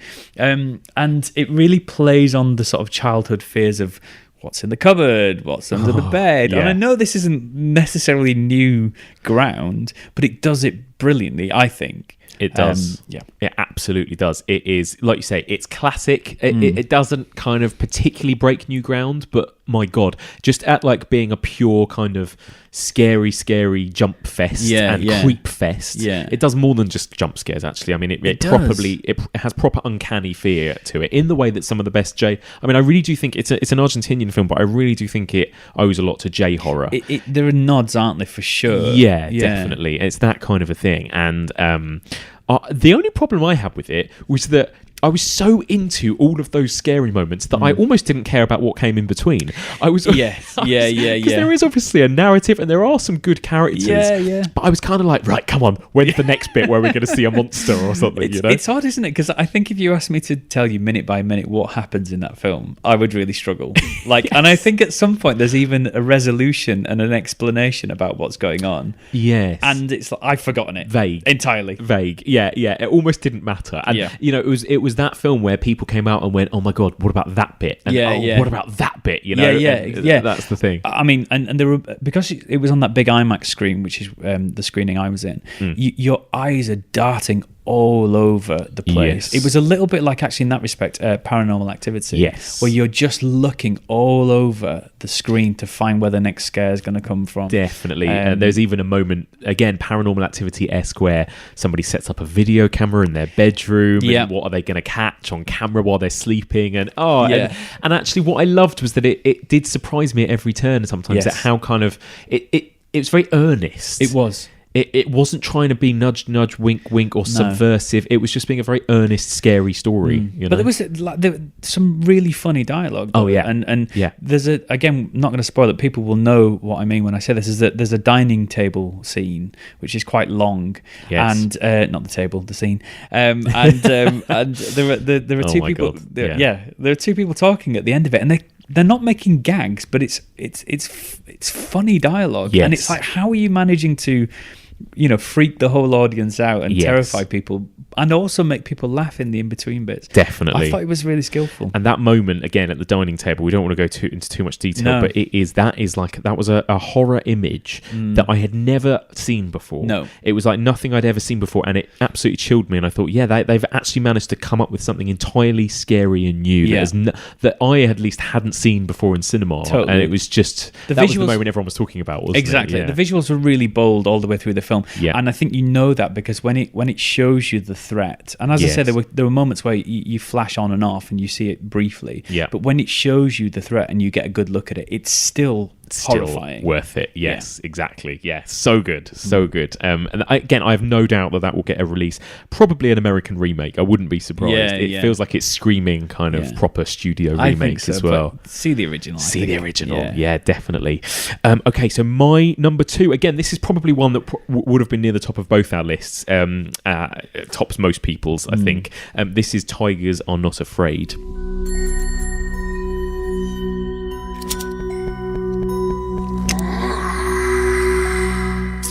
So this is directed by Issa Lopez. This is a Mexican film. Again, people, I think it was Paul McAvoy at Frightfest that was basically saying that South America in general are producing some incredible horror stuff right now. Like we just talked about Terrified, the Argentinian movie. There's been some really incredible stuff coming out of South America.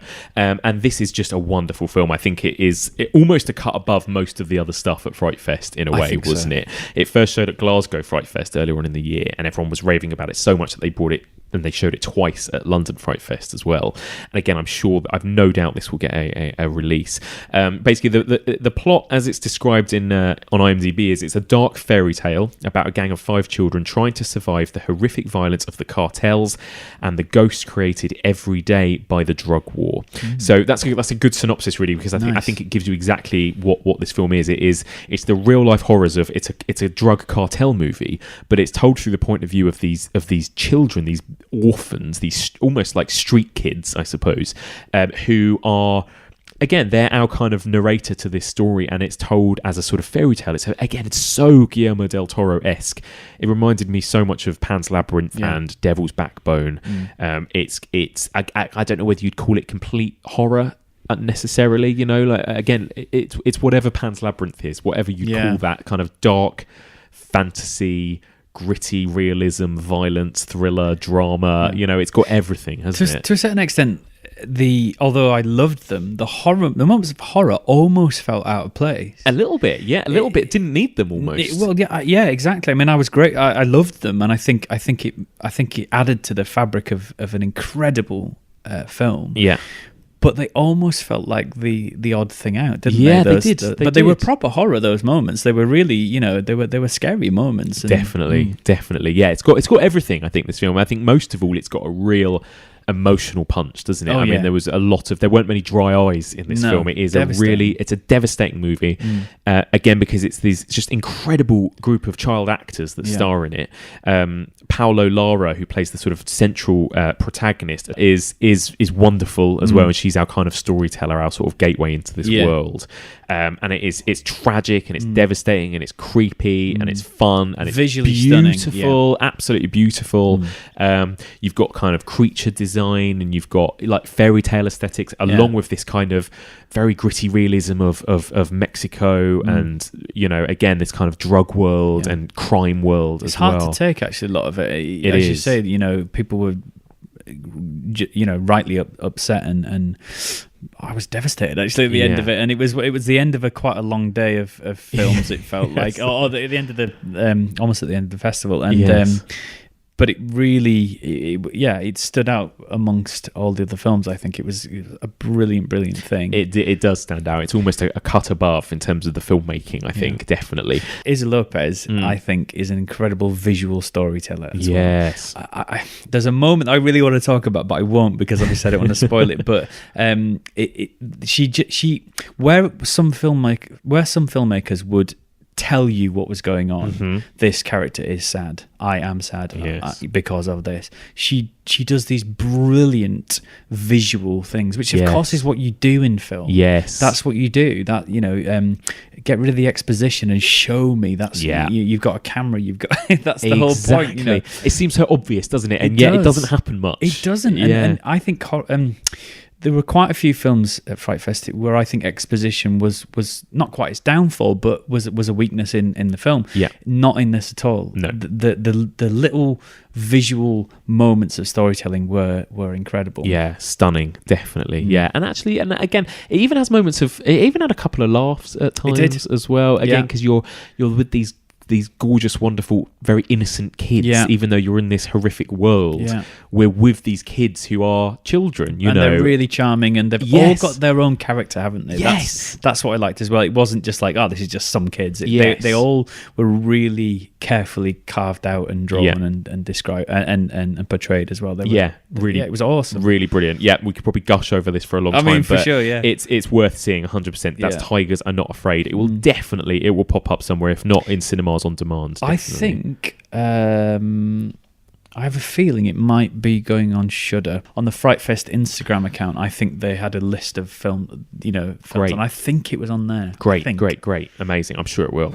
Emergency meeting, treehouse, now. Mackie is the Kate May Slayer. Mackie's a cop with a sick reputation. Wasn't counting on us.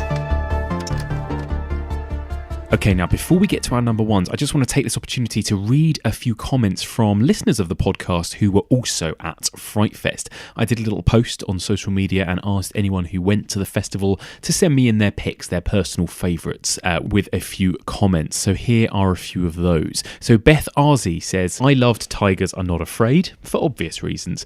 I loved Frankenstein's Creature for its gothic beauty and superb acting, and The Man Who Killed Hitler and Then Bigfoot because they snuck in a non-horror Lassie Come Home affair that caught me off guard. Yeah, I'm kind of gutted I missed the Hitler and Bigfoot movie. That sounded like a good one. And she also loved One Cut of the Dead because POM! You'll understand if you've seen that movie. And Book of Monsters for the old school fun. And finally, Summer of 84 for the what the fuck moments. Yes, Summer of 84, actually another hugely popular one that was at the top of a lot of people's lists.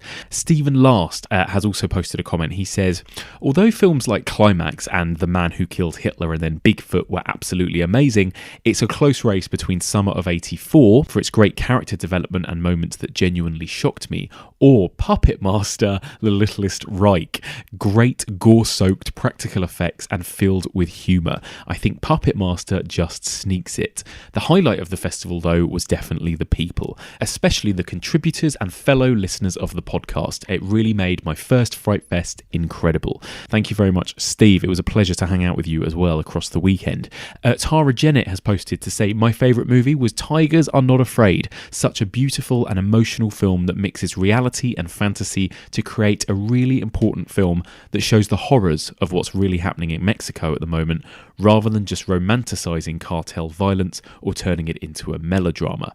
Plus, Isa Lopez, what a woman. Really looking forward to her next work with Guillermo del Toro, me too, and really hope she becomes a well-known name. I would say, however, that I really wish a lot more films from the Discovery screens played in the main screen. It's great to feel like you were one of the few to find something special, but I wish we could have shared those films with a bigger audience.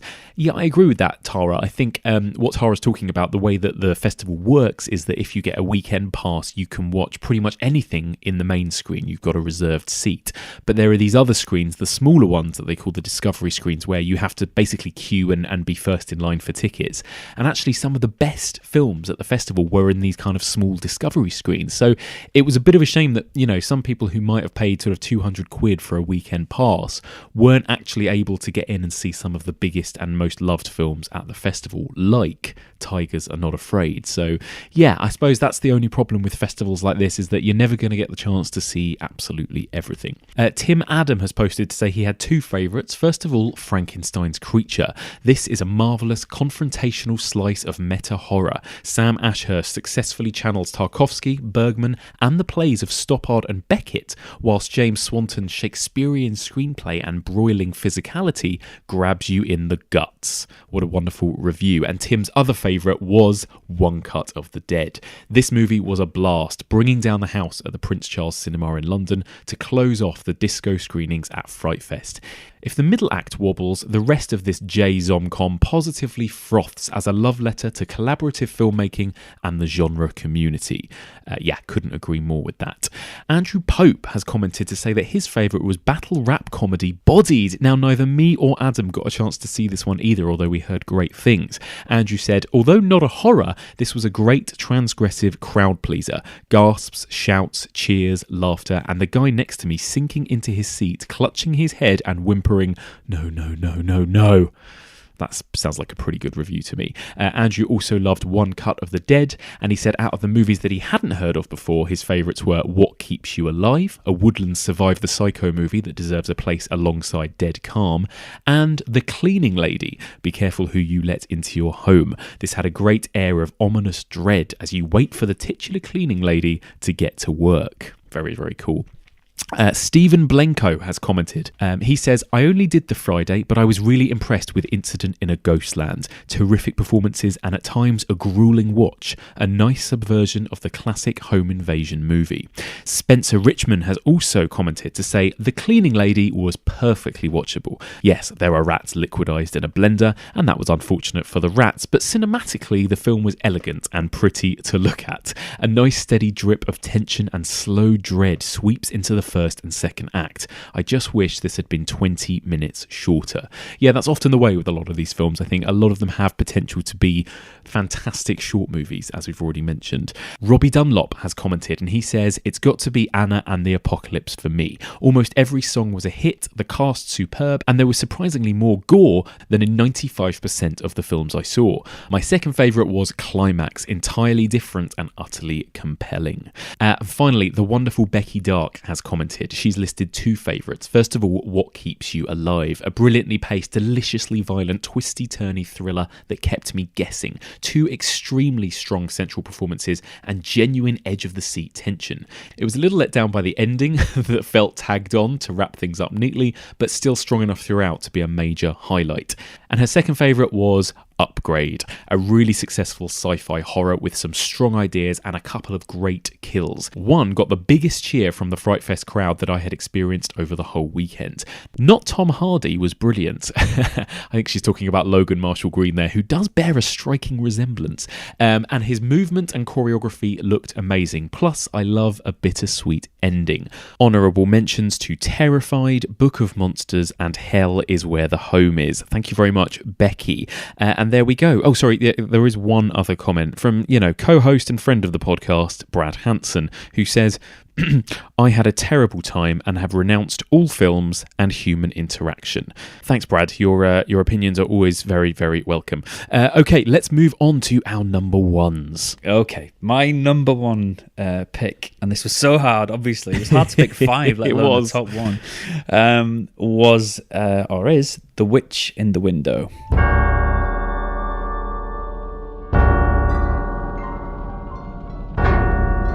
I think there's something wrong with the house. Maybe. Do you?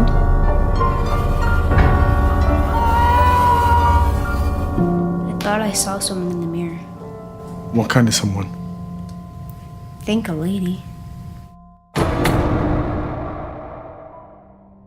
Please don't make me look at her.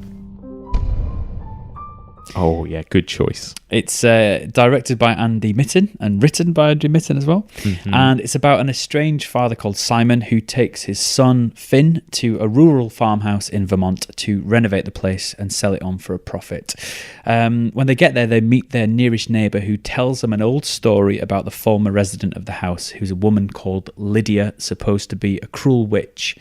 Lydia died staring out of the window at the front of the house, and it soon becomes apparent that, dead or not, Lydia may not have left the house. Yes, indeed. Again, this is one of those movies that people were talking about. It sold out. Yeah. Some people couldn't get tickets. Tiny screening. Tiny screen. I think they understated how much people wanted to watch a film like this. Because again, like Terrified, this is an old-fashioned scary movie, I suppose, isn't it? Well, I queued up to get. I didn't think I was going to get in. I was surprised. It was one of the Discovery screenings that seemed to sell out really quickly. It was one I really wanted to see. It was really high on my list, and I didn't get a ticket, so I had to queue up. And I think was one of, there were just enough people in the queue to get in, so I was really pleased. I mean, I like all kinds of horror films. I think there's a place for kind of gory films and monster films and all that kind of thing. I really like film in general that has something to say. Yes. And I think a film that can be both scary and smart and intelligent at the same time, that is the dream. Yes, right? Definitely. For me, anyway. And I think it nails its colours to the mast from the first scene. Yes. Really early on, the mother, Beverly, talks about the world being full of threats and fears, and I think she even says something like "and now this president." Yes, like it's really direct in its in what it's saying. Definitely. And so it feels to me like it's an essay on fear in 2018. Yeah. And particularly from a parent's point of view, how do you tell your kids that everything is going to be all right when they have constant access to things that tell them that it isn't all right, that things aren't all right? And it feels to me like it's a film about living with and facing fear. Totally. It absolutely is. Yeah, you're so right. And that's so interesting because you almost forgot about that kind of preamble at the beginning where they talk about that kind of stuff, because then it goes into this very kind of classic, I don't know if you call it I mean, obviously it's about, as the title suggests, there's a witch involved, but it's kind of a ghost story, really, isn't it? And it feels like a very traditional, old-fashioned ghost story in the best possible way, I think. Yeah. Again, there were surprisingly few of these this year at Frightfest. I think there's a lot more of a brutal edge to a lot of the horror films we're clearly getting in 2018. And even though, like you say, this one has a lot to say about 2018, it does it in a more subtle, nuanced way, I suppose. It was.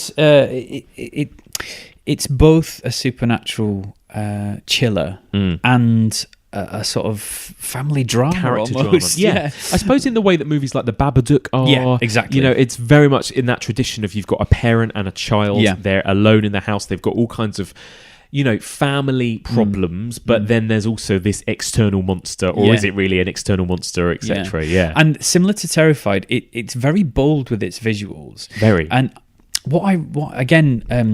we are avoiding spoilers completely. What I will say is, if you watch that film twice, the second time you watch it, I think you will have a completely different experience. Yeah, maybe. Completely different, maybe. I think. Yeah. I mean, there are moments where there are, the visual scares. Yes. But it is not heaped on at all. No, not at all. Not at all. And it's not like a James Wan movie. Like, if you see a monster, you may not even see it, Exactly. That's the thing. Keep your eyes open. There's something in the background of the frame, or that to me is the scariest trope that a horror movie can have. But again, rewatch. I really want to rewatch it. I'm desperate to rewatch that film, because I think I'm going to see a different film completely. Definitely. But there's a particular moment, again, without telling you without telling people any details, where a phone call happens. Yeah. And it really feels like something from 30s radio horror. Yeah, it does. Like, it's a proper ghost story trope that really surprised me. I wasn't expecting it at all. No, and it doesn't half linger that. It does. It goes on and on. But I really loved it, and the performance between Alex Draper and Charlie Tacker, who's the dad and the son respectively. The chemistry between them is incredible. Yeah, brilliant. His performance as the dad, he has that sort of parental invincibility and unflappability, which is really reassuring until shit starts going down. Yes. And it's all the more scary because you really trusted him, and he seems to just be cool and calm and collected. Yes. I really, really loved it. Yeah. It's one that I'm desperate to get hold of to show to people. Me too. I saw this. I got to see this before the festival, actually, which is part of the reason why I didn't want to put it in my list, and also because you've got it at the top of yours. But I agree, I absolutely loved it, and I watched it with Rihanna, who's not the biggest horror fan, right? And she was so scared by it that I had to walk her from here to the bathroom. Wow, really? Because she was worried she was going to see somebody in the window Yeah, or something yeah, like yeah. that. You know, again, it's full of that creepy, uncanny dread is. and chilling images that will stay with you, I think, as well. But also, like you said, it's got these amazing performances at the centre of it, and a lot of other stuff going on that you can appreciate aside from the monster. That's the thing. Absolutely. And you can watch it as a straight sort of chiller, or you can watch it and try and dig into the subtext a little bit. And I think there's tons of subtext there. It was an utter delight to watch it, and really surprisingly moving. I was blindsided by how moving it was. Definitely. And it's very kind of classy as well. And I think he It knows is classy. the camera is it's very non-flashy. It holds back when it needs to. It's very still. Yes, you it know, is. and like you say, moments last kind of longer than you expect them to in a movie of this day and age. It feels much more old-fashioned in that way. It dwells, doesn't it? Yes. There are a couple of moments of sort of proper horror, and I actually think they're the moments that are most forgettable about the film, which sounds a bit weird, and it's hard to describe it without people having seen it. But I think it's these side glances of something that work most powerfully in that film. Definitely. But I love it. I can't wait to and there's a returning kind of thing where the little boy has hanging on his wall one of those magic eye posters. Is that what it's called, magic eye? That's right. That kind of looks like a kind of meaningless pattern, but then you can see things the more you look at it, and that is this film, isn't it? I have to confess that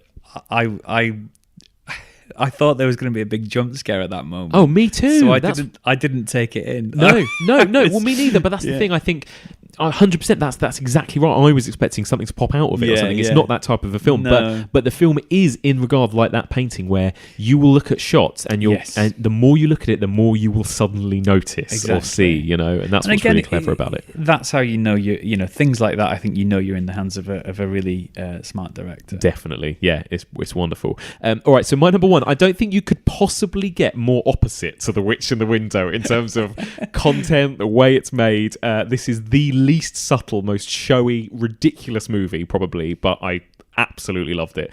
So this was the closing film of the whole festival. This was Gaspar Noé's climax.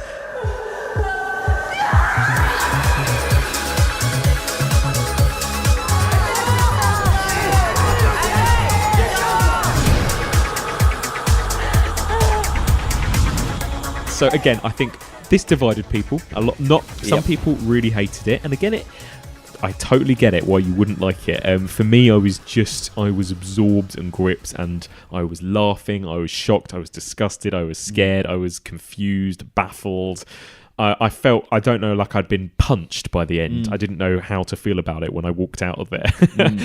So the story. This makes me laugh. So the official synopsis of the movie on IMDb is the following: birth and death are extraordinary experiences, and life is a fleeting pleasure.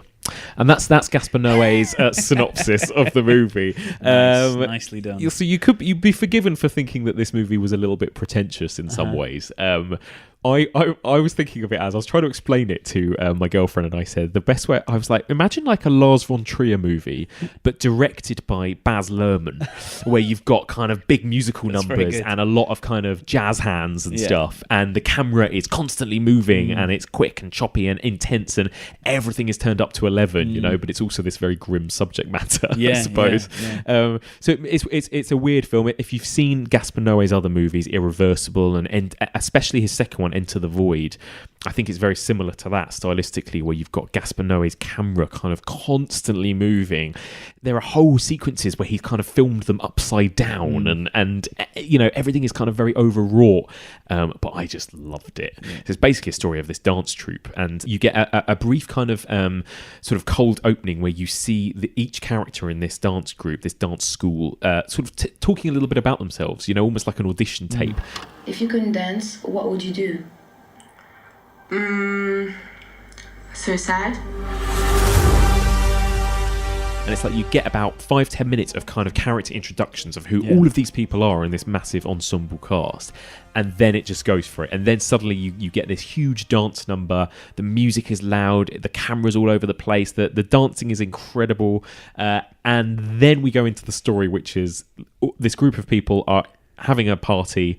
One of them drugs the punch or the drink, the sangria, and they all start reacting, and they all have a bad trip, I suppose, with these drugs, and they all begin to turn on each other, not knowing who was the person that spiked the drink, essentially. And again, that same theme of not being able to trust your reality, totally, not being able to trust those around you, it's in there. Yes, yeah, exactly. And weirdly, you could compare the plot to something like Reservoir Dogs or something. You've got this group of people in this one enclosed space. The whole film takes place in one location, pretty much, and the paranoia and horror escalates essentially, and it does become very horrific, actually. Oh my god! I mean, for people that argue this movie, because I heard a lot of people beforehand who had seen it go, "Yeah, it's great, but it's not a horror movie." I think this is an absolute horror movie. It's a horrific experience as it goes on, and it's that first scene that you mentioned with the interviews of the people on the screen. For me, a really fascinating part of that was around the edge of those interviews was a ton of books and films, and one of them was Sallow by Pasolini. Now, I actually did my undergrad dissertation on Sallow, so I've seen that film more than any human should. Oh my god! Yeah, I've seen it a lot, and the echoes of that, I think, were really, really clear, and I did like that, actually. And people say it's pretentious. I think there's nothing wrong with a bit of pretentiousness. That's fine. I think pretension is fine as long as you're also entertaining, or in some way still engageable. Yeah. And for me, I was engaged. I can understand that people towards the end were rolling their eyes and getting a bit sick of it. Well, when I left and I was asked, sort of, when we went, when we all went to the pub and stuff and talked about it. Yeah. I said I didn't like it, and I said it's not for me, really. Yeah. But a weird thing has happened, and I saw somebody else on Twitter talking about this. I have not been able to stop thinking about it. Yes, right. And not in a sort of like, oh, it was horrible, I can't get it out of my head, sort of nightmarish way, but in a sort of really intrigued way where I want to go back and watch it again. So I don't know. It's odd. I really genuinely felt coming out the other end, not for me really, but it possibly, of all the films that I saw, it's the one that I want to watch again quite quickly. I spoke to Anton Patel, the critic, afterwards, and I said, "What did you think of it?" And he was like, "Oh, I don't know." I said, did you not enjoy it?" And he went, "No, well, you don't." He's like, "You don't enjoy that film. You don't enjoy a Gaspar Noé film, but I can appreciate it on certain levels." Yeah. Now, I don't know what this says about me, but I enjoyed this film. I genuinely was I was grinning for a lot of it, but just at how ridiculously over the top it gets. Another one of because again, like we mentioned, that opening monologue, you see a pile of VHS tapes, one of them being Sallow. Another one was the movie Possession from the early 80s. There is a lot it owes to that as well in terms of the performances. This kind of almost like...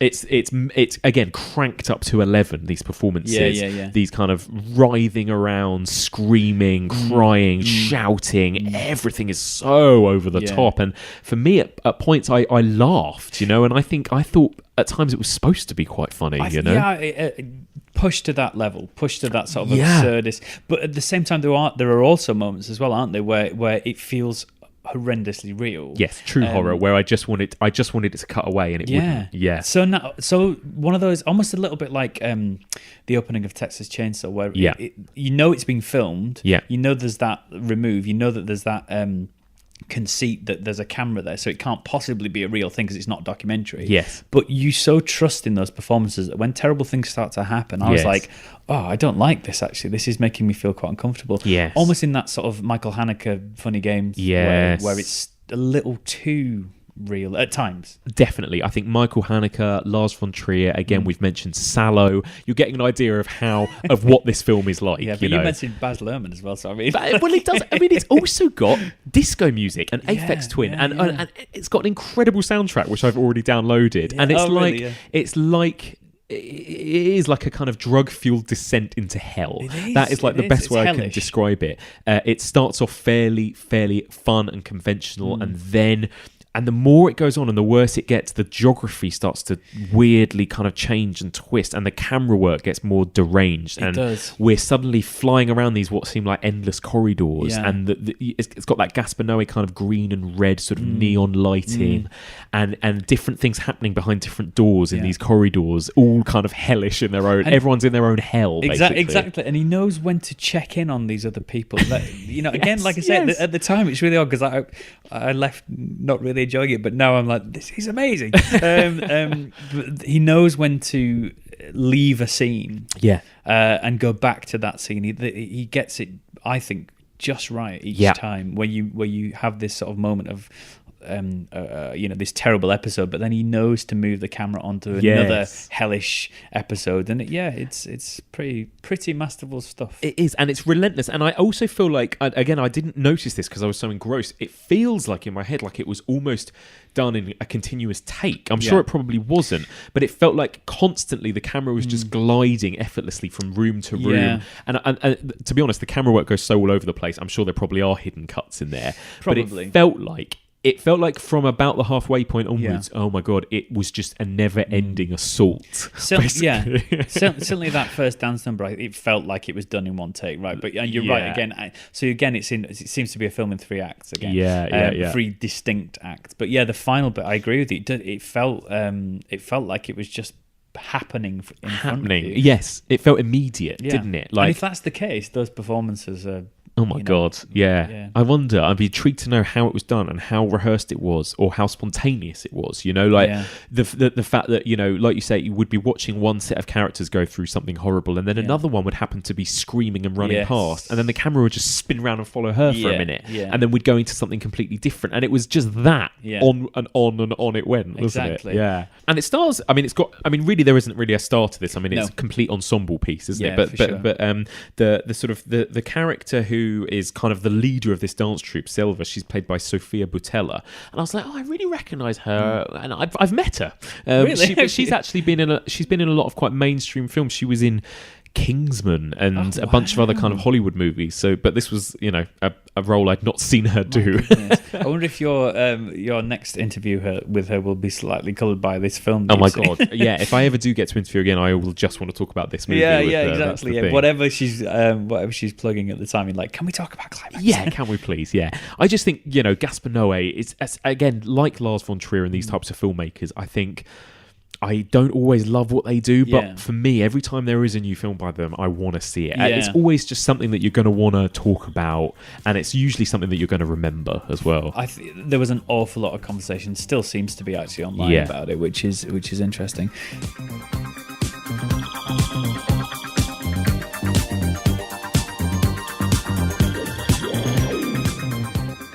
So there you go. There you have it. So those are our top 5s. I'm just going to run through them again. So Adams was The Most Assassinated Woman at number 5, Book of Monsters number 4, Possum at number 3, Terrified at number 2, and The Witch in the Window at number 1. I had What Keeps You Alive at number 5, Upgrade at number 4, An Incident in a Ghostland at number 3, Tigers Are Not Afraid at number 2, and Climax at number 1. So there you go. I think we've shown there what a mix there was at the festival this year.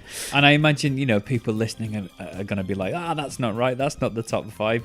But as I say, every time I went to Twitter to see what people were saying, they were so different. Yeah, that's the beauty of it, isn't it? Yeah. So just very briefly before we finish, anything else that we haven't mentioned? Obviously, we talked about One Cut of the Dead at the beginning. Are there any other kind of honourable mentions for you, or anything else you want to bring up? In terms of honourable mentions, a lot that you already said. So Tigers was on there, Upgrade was on there, Ghostland was on there. Yeah.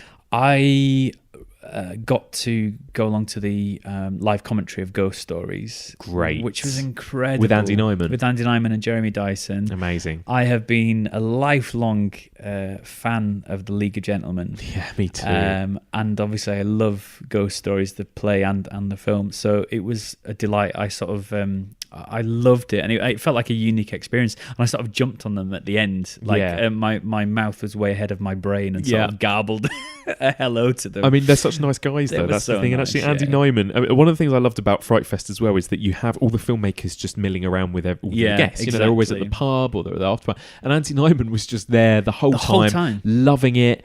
And you could sense that, and it was a very warm commentary, and he just felt a unique experience. Yeah, and I think along with all the sort of films that I saw, that will really stand out in my memory. Yeah, and then the other one that I just wanted to mention was Devil's Doorway. Yes, which we both saw. Yeah, and it's one of the better found footage films in the last few years, is what I would say. So if you're into found footage, definitely, it's a pretty good one. Yeah, I agree. It was a fun. It was a sort of.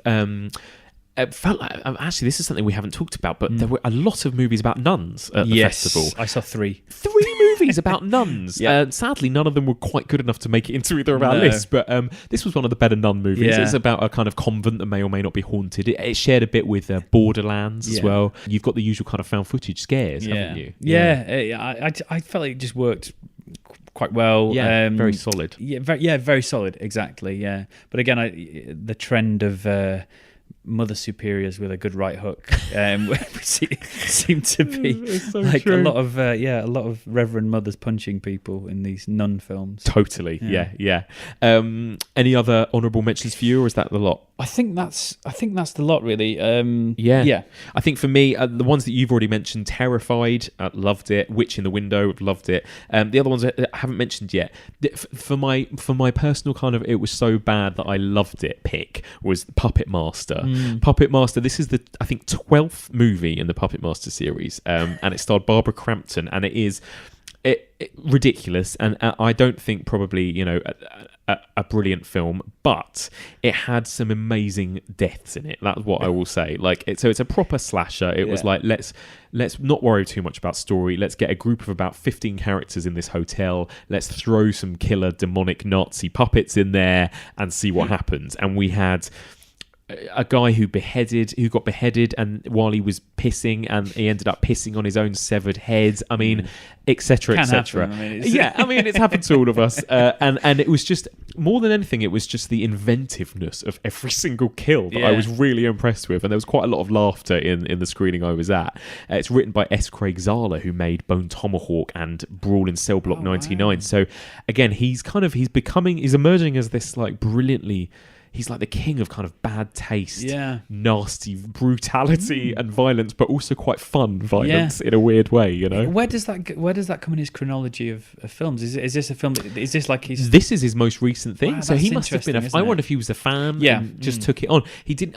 I think what's sad is that he didn't direct it, so he wrote it. Okay. And I think the movie could have been better directed. That's the thing. Okay. I think that some of the moments of particularly kind of dialogue and stuff between the death scenes were very clunky and not great. But, for a 12th movie in a franchise, what do you expect, I suppose? Right. I was mainly just impressed at how great the kill scenes were, and all done with practical effects as well. Another honourable mention I've got to talk about. Again, I saw this quite far ahead of the festival, so I didn't want to include it in my list, but it is, of course, Sam Ashurst's Frankenstein's Creature. I was really, really honoured. I actually got to introduce this. I got to host the screening with Sam and the brilliant actor James Swanton. I did a little Q&A with them at the end. It really seemed to strike a chord with its audience as well, which was really nice. It sold out. It was one of the first movies to actually completely sell out of the festival. Again, which is amazing because it's a very niche movie. It's quite art house. This is a single take, single shot with one actor, reciting a monologue, essentially. But it's a beautiful film, as we've discussed on the podcast with Sam already. I think it's creepy. I think it's cinematic. I think it works so well. And I'm so glad that the audience seemed to love it too. All of them had questions. All of them had stuff that they wanted to talk about with it. So that really, that seemed to go down a treat in the Discovery screen. So yeah, I'm dead chuffed for Sam about that one.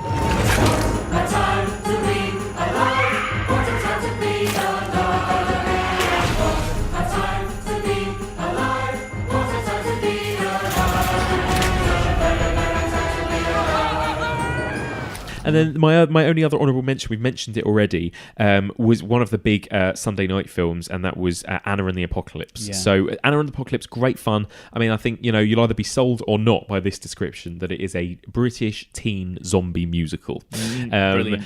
What is great about it was that it took itself seriously as a zombie film, and it took itself seriously as a musical. The musical element is really good, as in the songs are much better than they have any right to be, really, for a movie like this. Really, really good, catchy songs that people were singing afterwards. And the zombie stuff is great. It's got that kind of Shaun of the Dead way about it, where it is a comedy, but it also has proper emotional character beats in it. The cast is all great. It's funny. It's nasty at times. And yeah, really fun. It does descend towards the end into kind of schmaltzy musical teen movies cheesiness. Right. And I think for some hardened horror people... I know some people in the audience were going, "Oh fucking hell, what the hell is this? Where's my zombie film?" Yeah. But I was quite into it. I like those kind of teen movies as well. One of my favourite movies in the world is Mean Girls. I love Mean Girls. Yes, exactly. Well, this has got a bit of Mean Girls to it. Yeah, definitely. And it's again, I was so sad that I couldn't see it, but I felt that I needed to go see Tigers Not Afraid. Definitely. And do you know what? I think, Anna in the Apocalypse is going to be a hit. It's going to come out in cinemas. You're going to get a chance to see it in about 2 months' time anyway. That will be out there. I could see this movie becoming a bit of a cult favourite. Great, I could see sing-along screenings in its future. Great, definitely. Awesome, fantastic. Yeah. I'll capture one of those. And there you go. That's it. I think we've covered that festival to death, I think, haven't we? I think so. Pretty good. We've talked about quite a lot of films there. So as a first timer, you'll be going back again next year? Definitely. It was unbelievable, wonderful, brilliant. I loved it. I loved meeting everybody. Everyone was so nice, as we've said. The films on the whole were fantastic, and even if they weren't to my taste, it felt like I was seeing something interesting, or something that was doing something new. That's what's great about it. Exactly. It's all about the kind of atmosphere of it as well, I think. Amazing. Well, Adam, thank you so much for joining me. Pleasure. For this. It's been wonderful. And just tell us one last time, where can people find you online and that kind of thing? Sure, yeah. So I'm on Twitter, and it's at Adam_ZED. So it's at Adam_Z.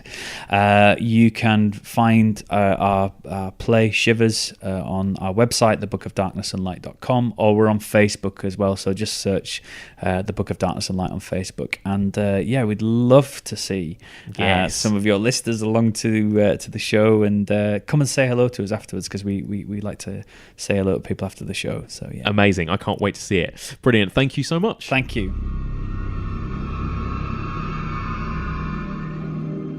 And that's it for our Frightfest special. Thank you very much for listening, and a big thank you to my brilliant guest, Adam Robinson. I'm so pleased that I met him at Frightfest last week, and also that he was available and willing to come and join me on the pod. It was such a treat, so thank you again.